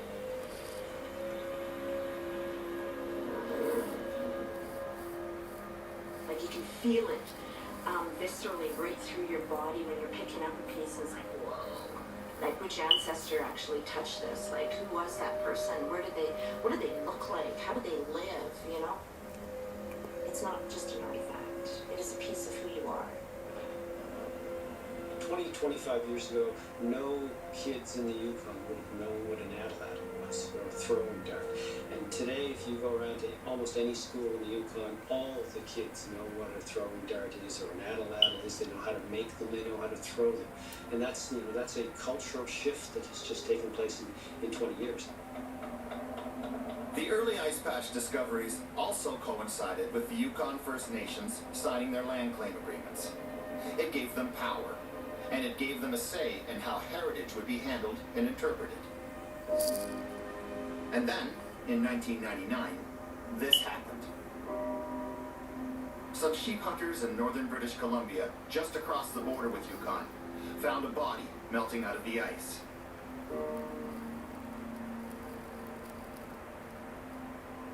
Scattered pieces of his belongings, including his spruce root hat, his gopher skin robe, a bag of tools and various wooden implements, indicated that this was no recent casualty. You now have a human being, you now have a relative. And that really struck home to the community. And, you know, like, you want to know who this person is. You really want to find out. I mean, this could be, you know, your relative, and you really need to know. It's beautifully made, not just finely made, it's gorgeous. We really had to get into the driver's seat. We really had to, as a First Nation, we really had to get control. That was, I think, the biggest task that we had, to ensure that we're not going to allow people, scientists or whomever, to come and dictate to us or tell us how we were going to be treating our own relative. Since the early 90s, people around the world have been finding bodies melting out of the ice. Lost climbers, hikers, 2 soldiers missing since the First World War, and Ötzi. Ötzi is world famous, a 3,300-year-old Iceman who has been studied ever since he thawed out of the Alps in 1991. One thing about Ötzi, though, no indigenous group ever claimed him as their own. It was a different story in North America. Take the 9,000-year-old skeleton of Kennewick Man. A bitter fight ensued in Washington state over who should have control of his remains, the government or the First Nations. No one in the Yukon or BC wanted a repeat of that. You know, everybody had a sort of bad taste in their mouth from the Kennewick Man situation. Champion Asiac and the BC government were able to come to a resolution that allowed science to take place and still honor the cultural values. A resolution born out of compromise, not only with the scientists, but also within the First Nations communities. There were people who felt it was a bad idea to disturb the remains of this man, whoever he was. Even now, images of the body cannot be shown because of sensitivities and respect for the dead. I think that the biggest lesson for the community is that I need to honor what my ancestors, have taught me. So they gave this lost man a name, Kwade Dansin Chi, Southern Shoshone for long ago man found. And then they told the scientists from the BC government that they could study his remains and belongings, but only for a year. You know, science had their results out of the project, but also the rights and the respect for other people's beliefs, or the First Nations beliefs, and well, they've also been respected in the process too. So this balance, or this compromise agreement, to me, seems to me from the outside at least to be a very Canadian solution to a Canadian situation. We knew from the very beginning at the end that it would be cremated, so we really tried to take the best samples we could and do the best analysis we could at that time. We were really surprised when we looked at his bone, which gives you sort of a 10-year record of diet, of all these breakfast, lunches, and dinners over 10 years, and it was almost entirely marine diet. So it looks like that he would have been spending most of his time on the coast. The scientists managed to isolate Kwade Dansin Chi's mitochondrial DNA and determined that he was connected to native groups from the Pacific Northwest. Any feathers here? I mean, given the radiocarbon dates suggest that he's somewhere between 200 and 300 years old, it makes sense that he would be related to people. And that was the height of the trade between the coastal Tlingit and the interior Athabascans was in that period of time. So people were back and forth a lot. For many people, that was a really profound discovery and made the importance of Quaid that much more significant.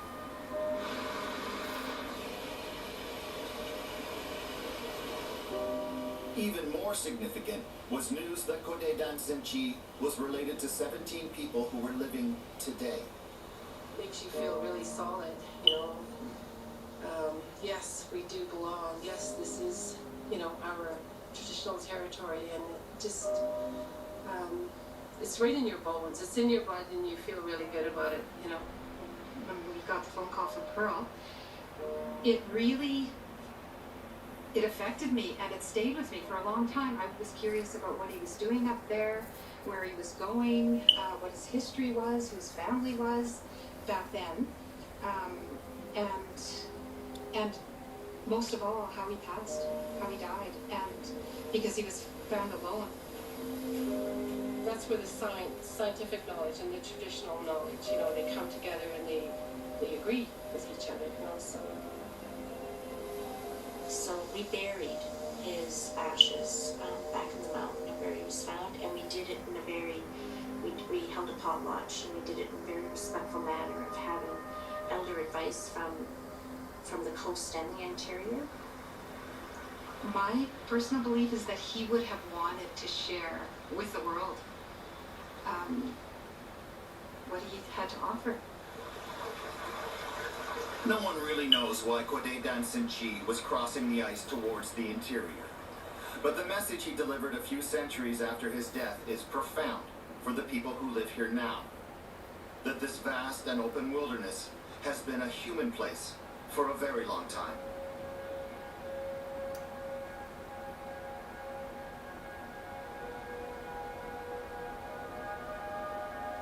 Huddled into an overlook at Snøhetta, Norwegian hikers learn about the animals up in their local mountains and how ancient hunters headed up to the ice. But the story gets more complex in the traditional territory of the southern Sami people. They were reindeer herders, and their history here goes back thousands of years. Martin Callanan is just laying the groundwork to start searching the Sami ice patches. No artifacts yet, but it's early days. The story of the Sami is almost identical to government treatment of the Yukon Native people.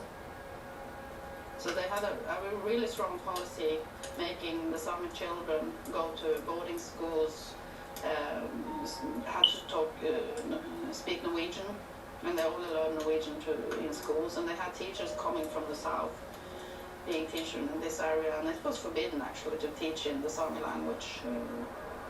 Ice patch. So these Sami are hoping archaeology can help them reclaim part of their culture. I think that there will come all the things in the ice that we haven't seen before. And I think this kind of findings will be a way to establish that prehistory and say that this is what happened. It will be a way of reclaiming history. I think it would be very important to have something to say that, look, this is my story. The story in this area is long. It's a multi-ethnic context. It's not the one group over the other. That is part of the job of archaeology, is to help to add the past as a quality to our life and try to weave in the past in our present. It doesn't really belong to one or the other group that are here today.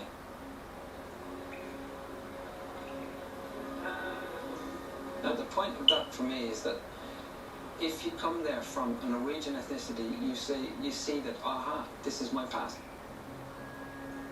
But it's also important to remember that Southern Sami also reach back into the past and say, aha, this is my past too.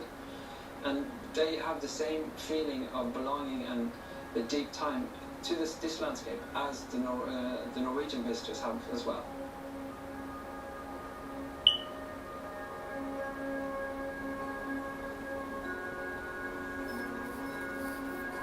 At times, it resembles a scavenger hunt. Over a good Yukon summer like this one, the discoveries just keep on coming. Okay, so we got 3 pieces of an arrow here. It's kind of interesting because these 2 broken pieces, one's the small end, so that's going to be at the proximal end of this arrow, and the other piece beside that is probably going to go at this side. So let's just see what we got here. It was a lovely straight arrow shaft. Put that back and let's see what these other pieces look like. Oh, look at that. That's the knocked end. That's a beauty. Nice, nice, nice, nice, nice. Oh, really nice. I'm not exaggerating to say that most archaeologists would die and found they'd gone to heaven to be able to find something like this. Not just archaeologists, you know. Anyone have a nearly complete arrow. The opportunity to find something like this that's just melted out of the ice after 1,000 years. It's incredible. Greg Hare's team has learned that even the most inconsequential looking ice patches deserve attention. They know that in another age, hunters might have stalked there. It's one of those things that you would never have predicted, like when you're at university and you're studying things, you would never predict that the opportunities within archaeology would change so dramatically that you'd be involved in something that was kind of redefining the discipline. I'm just going to take some video of the context here. Greg Hare is going to remove the artifact and we'll see what we got here.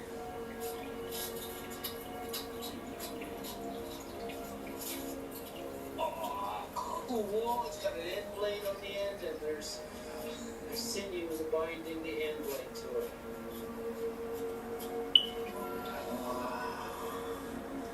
A massive copper point attached to the end of the caribou antler arrowhead. Oh, and those feathers. Is that a feather? Alright, see what you got. Okay. It looks like it could be another stick. It has that general shape. What do we got here? Oh my god. Yeah. Oh my god. Isn't that something? Wow. Yeah. That's amazing. Isn't that something? Oh my goodness. Oh, it's perfect. It was seeing the full barbed antler point with a copper end blade. That's something we haven't seen before here in the Yukon. It's just a perfect piece, and yes, we finally have one. Oh my god, that is stunning. Isn't that something? Just beautiful. Wow. Is that a new poster child? It is. It has just been elevated to that. Look at this. The craftsmanship of this copper hunting point, attached with sinew to a barbed antler, is astounding. When the team ran carbon dating tests on it later, they found out it was 850 years old. Further tests showed that the point was processed from local copper nuggets, so the metal was not an outside trade good. Whoever lost this lost not just a weapon, but something of value, perhaps a talisman. There's an amazing story here, embedded in just this one piece. Bit by bit, the ice is giving up its secrets. We've only got one chance at this, you know. 10 years from now, many of these patches may have either melted out or the artifacts that were present have melted out and they're gone now. So we've got this one opportunity and we're trying to make sure that we don't miss that chance.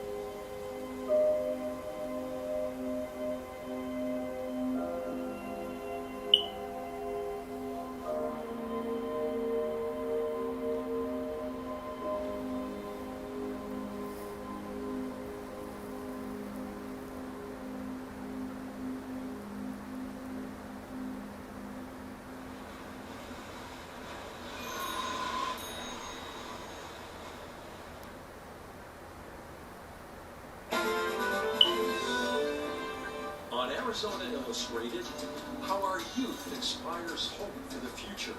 That spark of connection, like, yeah, you're passionate about this too. Well, you know what? Let's organize something. Let's really make a change. As we have conversations about racial equality, community leaders ask us to do one thing. Listen. The U Arizona campus is this week's favorite place. Tonight at 6:30 on PBS 6. Now streaming in the PBS app. Next time on Father Brown, at a jester's fair, a woman dies. A suspected overdose. Father Brown investigates, but when there's another killing, murder in the house of God, the case truly becomes a riddle. Doesn't line up. I worry they're not as in love. I think they are still in love. I like nice things. You like spending money. You and Mom getting back together? Yeah. No. Who knows? Wow. I wish you'd trust me, just once. I'll let Ted go near one again. Hey? Have you found him? I can't believe that she's telling up after all these years. I always wanted to see more of the world, and so does Mark. So this is his idea, is it? She was perfectly healthy before she met Mark. What did his first wife die? Flesh and blood on Masterpiece. Some of the blackouts are more serious than others. 4 regions have suffered major damage to their infrastructure. Situation's getting worse here minute by minute. Good evening, everyone. We can get through this if we remain strong and stay together. He must be hoping it will all just go away. We'll get through this. You need to be very careful. This doesn't look good. We can't control this. This place is up on waiting to go off. Tonight, beginning at 7 on PBS 6.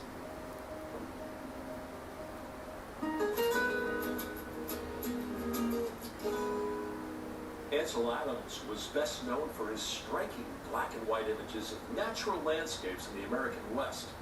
The Center for Creative Photography, where his life's work is housed, was founded by Adams and then U of A President John Schaefer in 1975. Last year, the CCP celebrated the legendary photographer's birthday, and it was such a big hit that it'll now be an annual event. The CCP's new director, Ann Breckenridge Barrett, comes to Tucson from the Museum of Contemporary Art in Chicago. She says she's humbled by the appointment and inspired by the opportunity.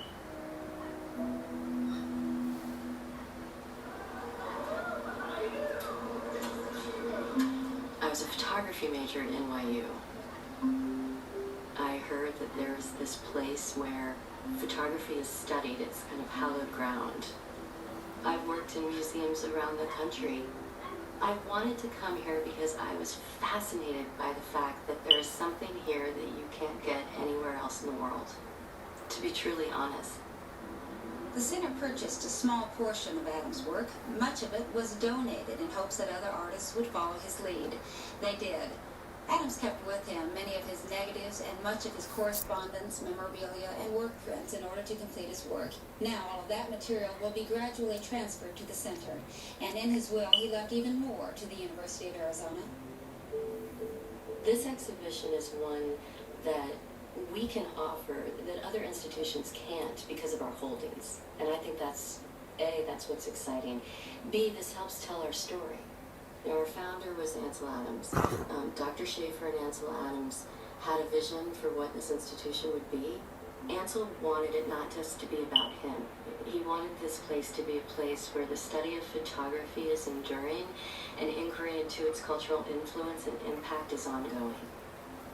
As a photographer, I believe that creative photography, when practiced in terms of its inherent qualities, may also reveal endless horizons of meaning. Here you've got the lenses that he used to shoot him climbing Half Dome. And then the result, it's pretty extraordinary.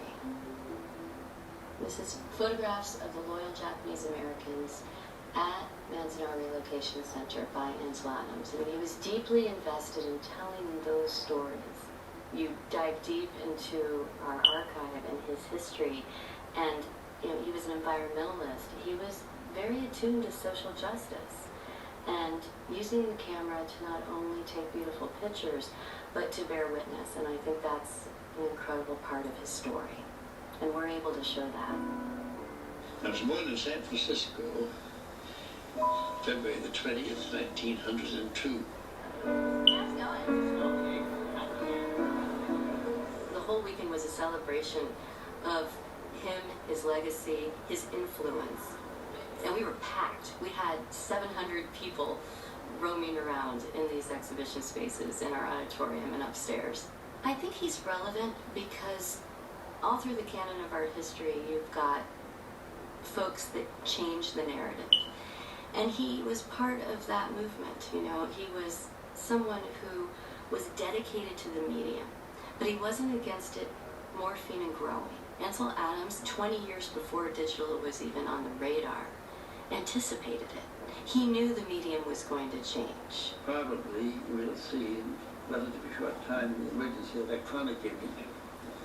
And when I say that, a lot of people say, God forbid, that's the end of creative photography. It's all going to be mechanized. And of course, that's absolutely, I think, untrue. I think we'll get a vastly greater control than we have now. We have this dialogue today. If he was around, would he use his cell phone? Of course he would. That's what I think. You embrace the digital world. You have to participate in it. Cultural institutions have to participate in it and be active players in order to encourage the narrative. The Center for Creative Photography can be that place to posit the questions, to have the provocative conversations about our past and where we're going, visual literacy, saturation of imagery. Oh, wow, now this is what I want to be. Ansel was prolific on all of those subjects. When I look at these and I think about what he was doing in the darkroom and the burning and the dodging and his choices, I mean, it's just, and he's just such a master that you see the gradations, you see the texture, you move here, you have more subtlety, you keep going, the blacks are rich, and you start asking yourself, well, which one do you prefer? Which one did he prefer and why? Each one of these on their own is stunning, but together they tell the story of how his technique was so important and is a teaching tool going forward. That's the best part of my job because I get to do this and walk around and just be excited by the content and be impressed on a daily basis that it's here. As a region, we have a jewel here. As a state, we have a jewel. I mean, we have the canon of North American photography. It's known in the scholarly community, it's known in the artistic community, it's known in the photography community. It needs to be known in our state and our region as well.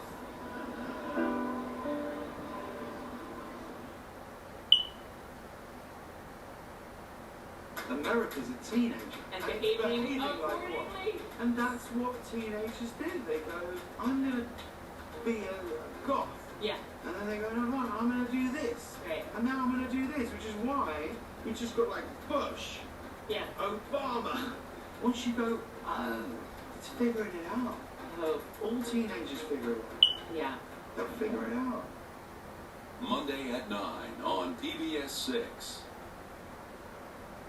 Unfinding Your Roots, Diane von Furstenberg. She never talks about darkness, not to me. Narciso Rodriguez. This is nothing that anyone has ever spoken about. And RuPaul. My father veered towards the bright side of things. What it means to be American is to take to the road. Mobility is essential to freedom. Discovery, freedom. The notion of driving while black reminds us that that's not available to all Americans. To be able to move freely. We live in a country where it's never been everybody's right. There are still so many dangers. Tuesday beginning at 8 on PBS 6.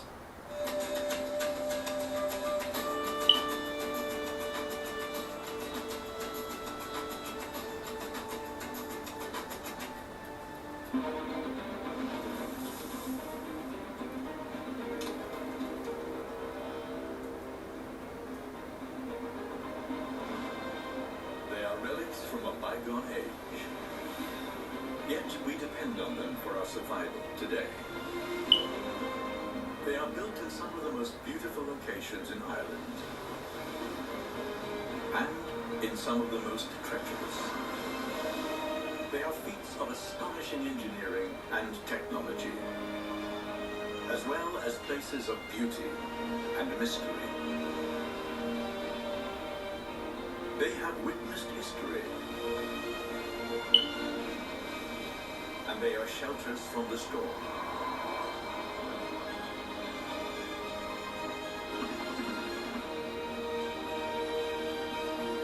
They are great lighthouses of Ireland.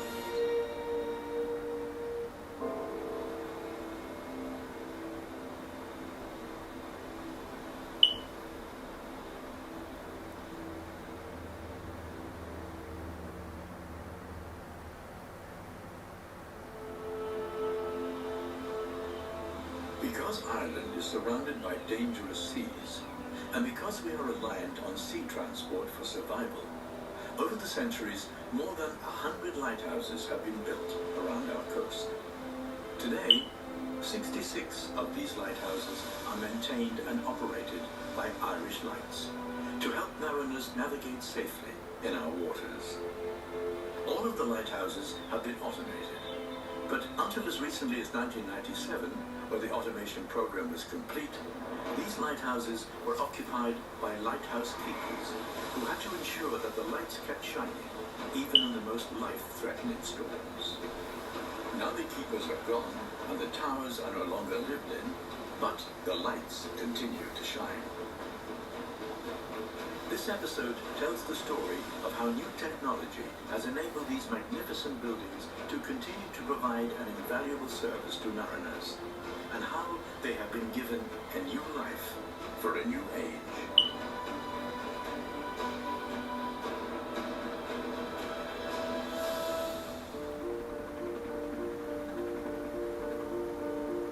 When Irish Lights introduced the helicopter into service in 1969, it hastened a process that had begun 40 years earlier, the automation of the lighthouses.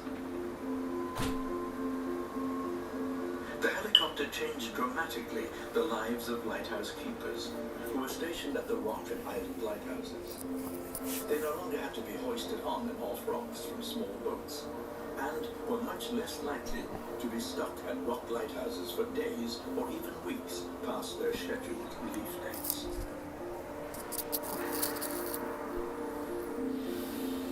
The advent of the helicopter also meant that maintenance crews and equipment could now be brought on and off rock and island stations more easily.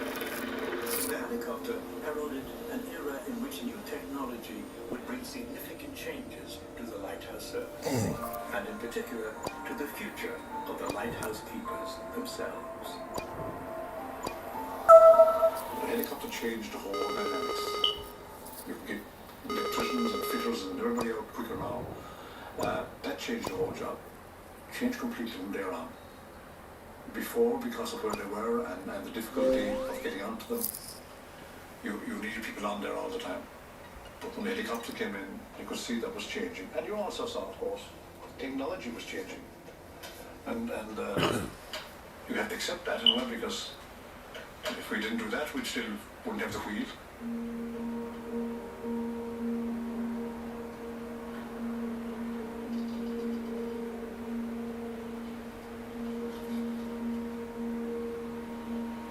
I was born near the sea. Being born near the sea, it's in your being that you want to be near the sea all your life.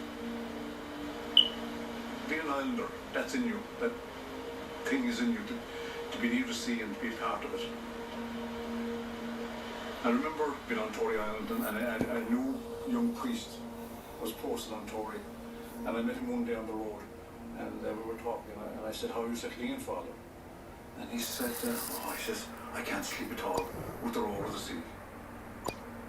And I was continuing on the conversation, and on my way back to the lighthouse, I was thinking about this, and I said, "I can't hear that roar at all." Richard Foran was a lighthouse keeper for 22 years, and his last station was the Skelligs Lighthouse, which was automated in 1987.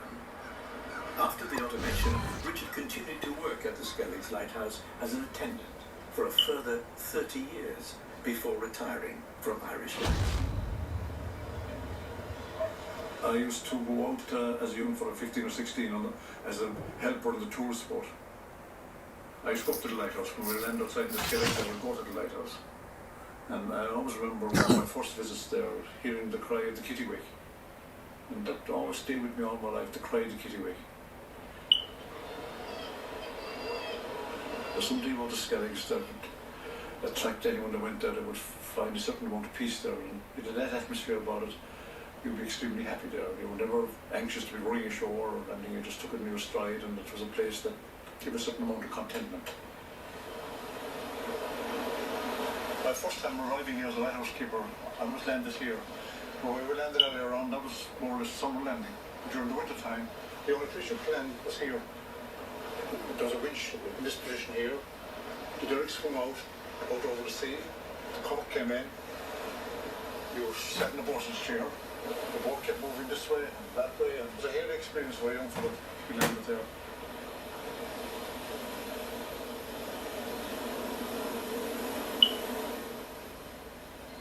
If you look at this here, you see the names carved into the rocks. It was normal for lighthouse keepers to carve their names in lighthouses that they were at. This is one of the oldest that I've ever come across, 1851, MF, we don't know who he was. I know that there's a record alright of Jefferson, 1888. There's a few more down there, 1874. They're beginning to fade now. If you walk over here, there's one beautiful carving by D.P. Sullivan, or the David Sullivan. He was here obviously during the war. And his wife was having a baby in Valencia. They lived in Valencia at the time, and every day let's go! There's some word of how things were at home.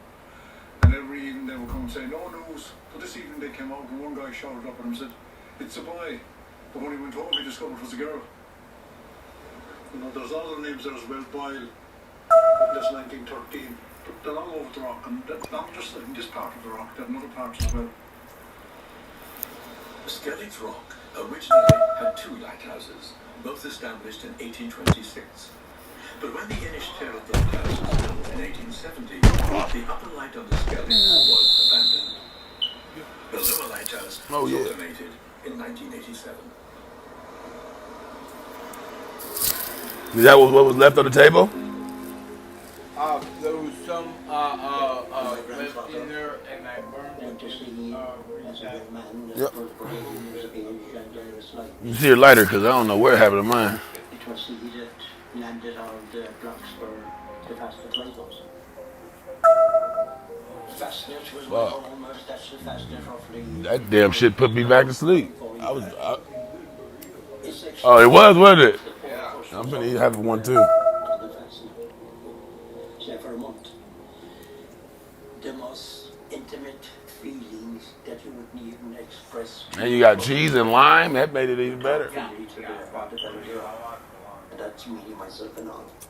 Whatever happens to the mind of the human, you'll express things that you'd never do, even to your wife and your partner. But you really, okay. Yeah, it was very sad the day that I had to close the... Let's go! White 90! White 90! Yeah. The 5th of April. To see that here now after... Let's go!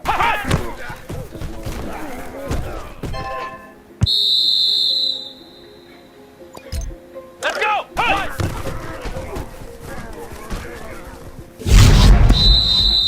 Despite the many advantages of automation, including the fact that it was a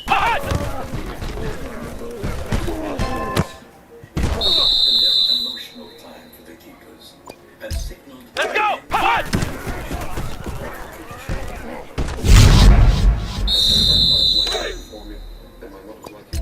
Come on, let's go! It's a loss to everyone. Themselves and to the people, the village, and all the villages around the coast. Donald, what are your feelings? Very sad occasion leaving the rock for the last time, and friends I had here were very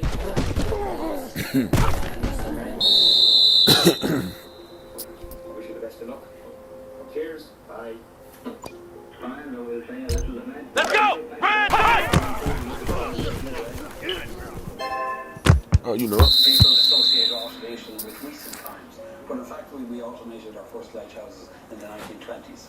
Now, we automated our last station in 1997. That was the Bailey at Holt.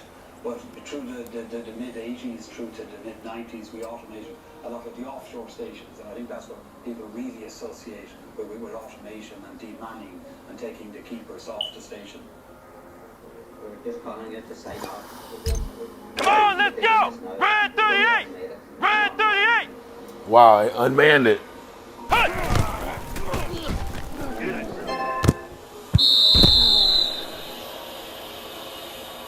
When lighthouses were automated, many lighthouse keepers took on the role of attendant for their local stations. Here we go! Attendants are the local point of contact and eyes and ears on the coast. They make regular visits to their stations for routine maintenance, or if something requires an immediate response. Modern technology, especially the solar-powered light source, Let's go! to reduce the need for maintenance visitors. But the presence of Irish Light's contacts on the ground is still essential.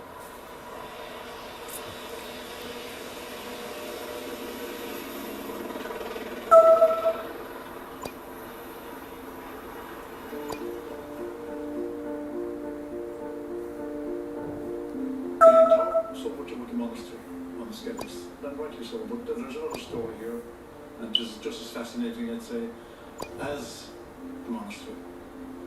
So I feel that in the next generation that will be visiting the Skelligs, they'll be coming to see the lighthouse as well as the monastery. Richard Thorin's hope is on course to become a reality. Skellig Michael is officially owned by the Office of Public Works, which is responsible for maintaining every part of the island, apart from the lower lighthouse, still controlled and maintained by Irish Lights. When the lighthouses were being built in the 1820s, the workmen lived in the beehive huts and had to build new steps up to the 6th century monastery. The steps that the monks had put in place were considered too steep and too dangerous to use. In 1978, the OPW began a long period of meticulous restoration of the 6th century monastic settlement, including the steps leading to the oratory, the beehive huts, the dry stone walls, and the graves of the monks, and of 2 lighthouse keepers' children who died during their father's stay on the island.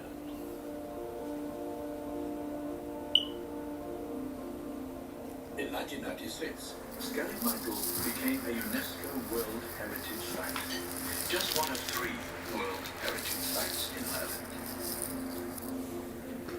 This status was conferred on the whole island, not just the famous beehive huts, and includes both the lower working lighthouse and the upper lighthouse, abandoned in 1870.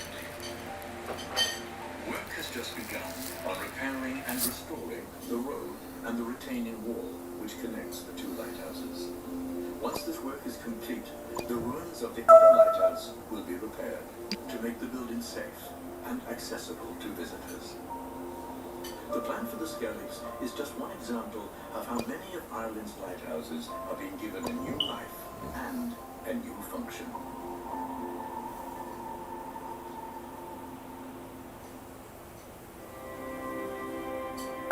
All of Ireland's lighthouses and the other aids to navigation are controlled remotely from the Irish Lights headquarters in Dunleary.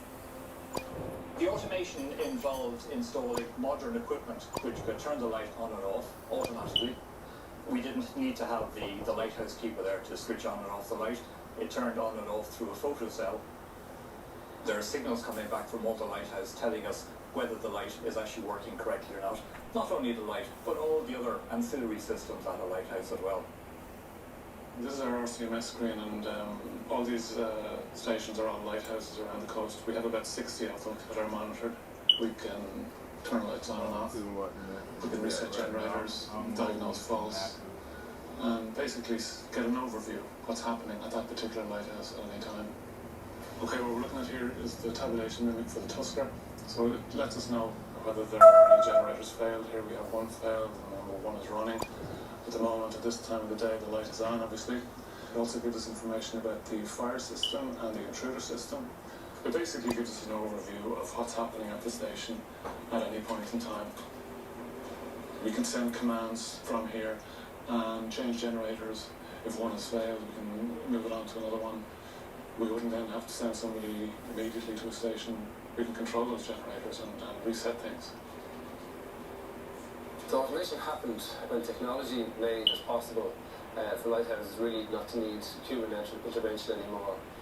Things like photocells came out, which kind of were able by machine or by equipment to say when it was nighttime, when it was daytime, when to turn a light on and when to leave it off. Even something that's kind of seems so simple made it a lot more kind of easy, for technology to take over from where people would have been necessary beforehand. But automation did not make the lighthouses obsolete. They continue to provide an aid to navigation, and many of them now serve other functions as well. Lighthouses are used for other purposes today, and we've been very proactive in Irish Lights in working with communities around the coast to see how best we can use our lighthouses for tourism. Irish Lights recognized the need to preserve many of these much-loved buildings, and in 2015 it established a lighthouse trail. 13 lighthouses are now open to the public. The trail is a collaboration between Irish Lights and local communities around the coast, and the lighthouses have been carefully refurbished. Many people like the idea of staying in a lighthouse, and now it's possible to stay in 8 of them, including St. John's Point in County Down, Galley Head in County Cork, and Fannin Head in County Donegal. Each of the 13 lighthouses on the trail offers something different. Ballycotton Lighthouse, one of only 2 black lighthouses in Ireland, is only accessible by boat. Cromwell Point Lighthouse on Valentia Island is built on the site of a 17th century fort and offers spectacular views of the Dingle Peninsula and the Knocknadoba Mountain. Hookhead Lighthouse attracts more than 250,000 visitors a year, making it one of the most popular tourist attractions in Ireland. I think everyone likes to see a lighthouse, but having the oldest working lighthouse here on the Hook, it's a huge attraction for people from all over the world to come see this. As a part of the tour, they can get up onto the balcony, they get the full history, go through the lighthouse, come up the stairs, the mural staircase, which is built into the walls, and they get out onto the viewing point then at the top balcony. They can see the peninsula from that view, and then they take a tour into the watch room.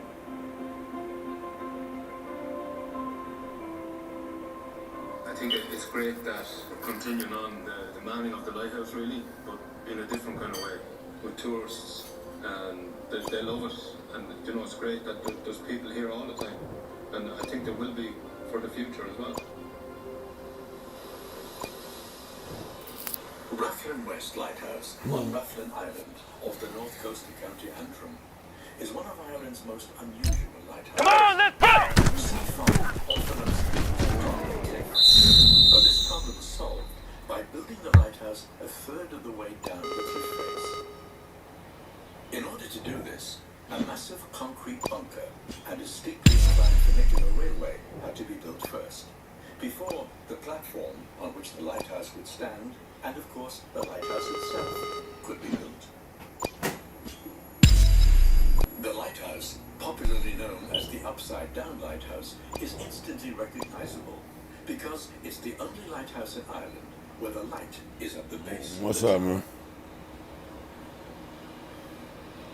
Rathlin West Lighthouse is still an operational lighthouse, but it's also the site of an important bird sanctuary, where puffins, guillemots, kittiwakes, and razorbills congregate in their thousands.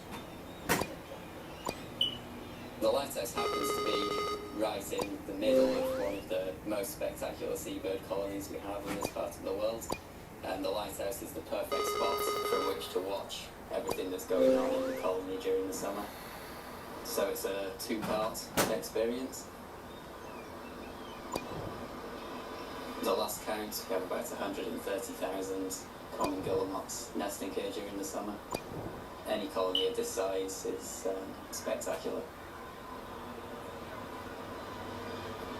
We get visitors from absolutely everywhere, and this year is probably going to be our busiest year ever, and we're expecting to end the year having had maybe 20,000 people come here to see the lighthouse on the seabirds. Woo! I'm gonna make me a burrito. Just about everything for people. They have the romance of the sea. The last thing that ship will see as it leaves sight of the land. The first thing it will see as it comes back home. They have the whole engineering thing to them. That there's such a mix of engineering skills involved in delivering the service that those interested in engineering always like them. And then there's a whole heritage thing to them. The history of the lighthouse keepers and their families and the work that they did. And then there's nature. I mean, lighthouses are by their nature out on the coastal periphery. There's the flora, the fauna, the rock pools, all of that nature that just surrounds you. And then there's the dark sky at night when everything else shuts down and there's just the beam of the light. I think it's what's not to love about lighthouses. There's everything out there. I think there's a big amount of romance associated with lighthouses. I think there's that whole idea of being a tower, of, you know, being the master of, or mistress of the world around you. Alright, guys. The Lighthouse of Alexandria, one of the 7 wonders of the ancient world, was built more than 2,000 years ago. And ever since then, lighthouses have captured people's imaginations. That whole fairy tale aspect of a tower, of Rapunzel in the tower, and, you know, it's featured so often in our stories, which I think, you know, as adults we still relate very much to that. Roger O'Reilly is a Kilkenny-based artist who's been enchanted with lighthouses his whole life. I grew up in Drogheda. We moved shortly afterwards to Bettystown along the coast, and down the road in Mornington were 3 lighthouses, the east, the west and the north light. And these guided ships in across the sandbar into the Boyne and up into the town. And at night time they used to light up and the beams would head off across the dunes. And it was thank God I got it. I just used to love that look. And they were kind of scary in some ways because they were off limits, but at the same time it was a great attraction. When they'd light up at night, they were like beings from another world. And there was something about that was, you know, for a child, it was incredibly appealing. The connection I felt to them was a mixture of fear and fascination. But at the same time, you kind of knew what their job was. Their job was to make sure that ships didn't run aground. And so you appreciated the fact that while they might look a little bit intimidating, their reason for being there was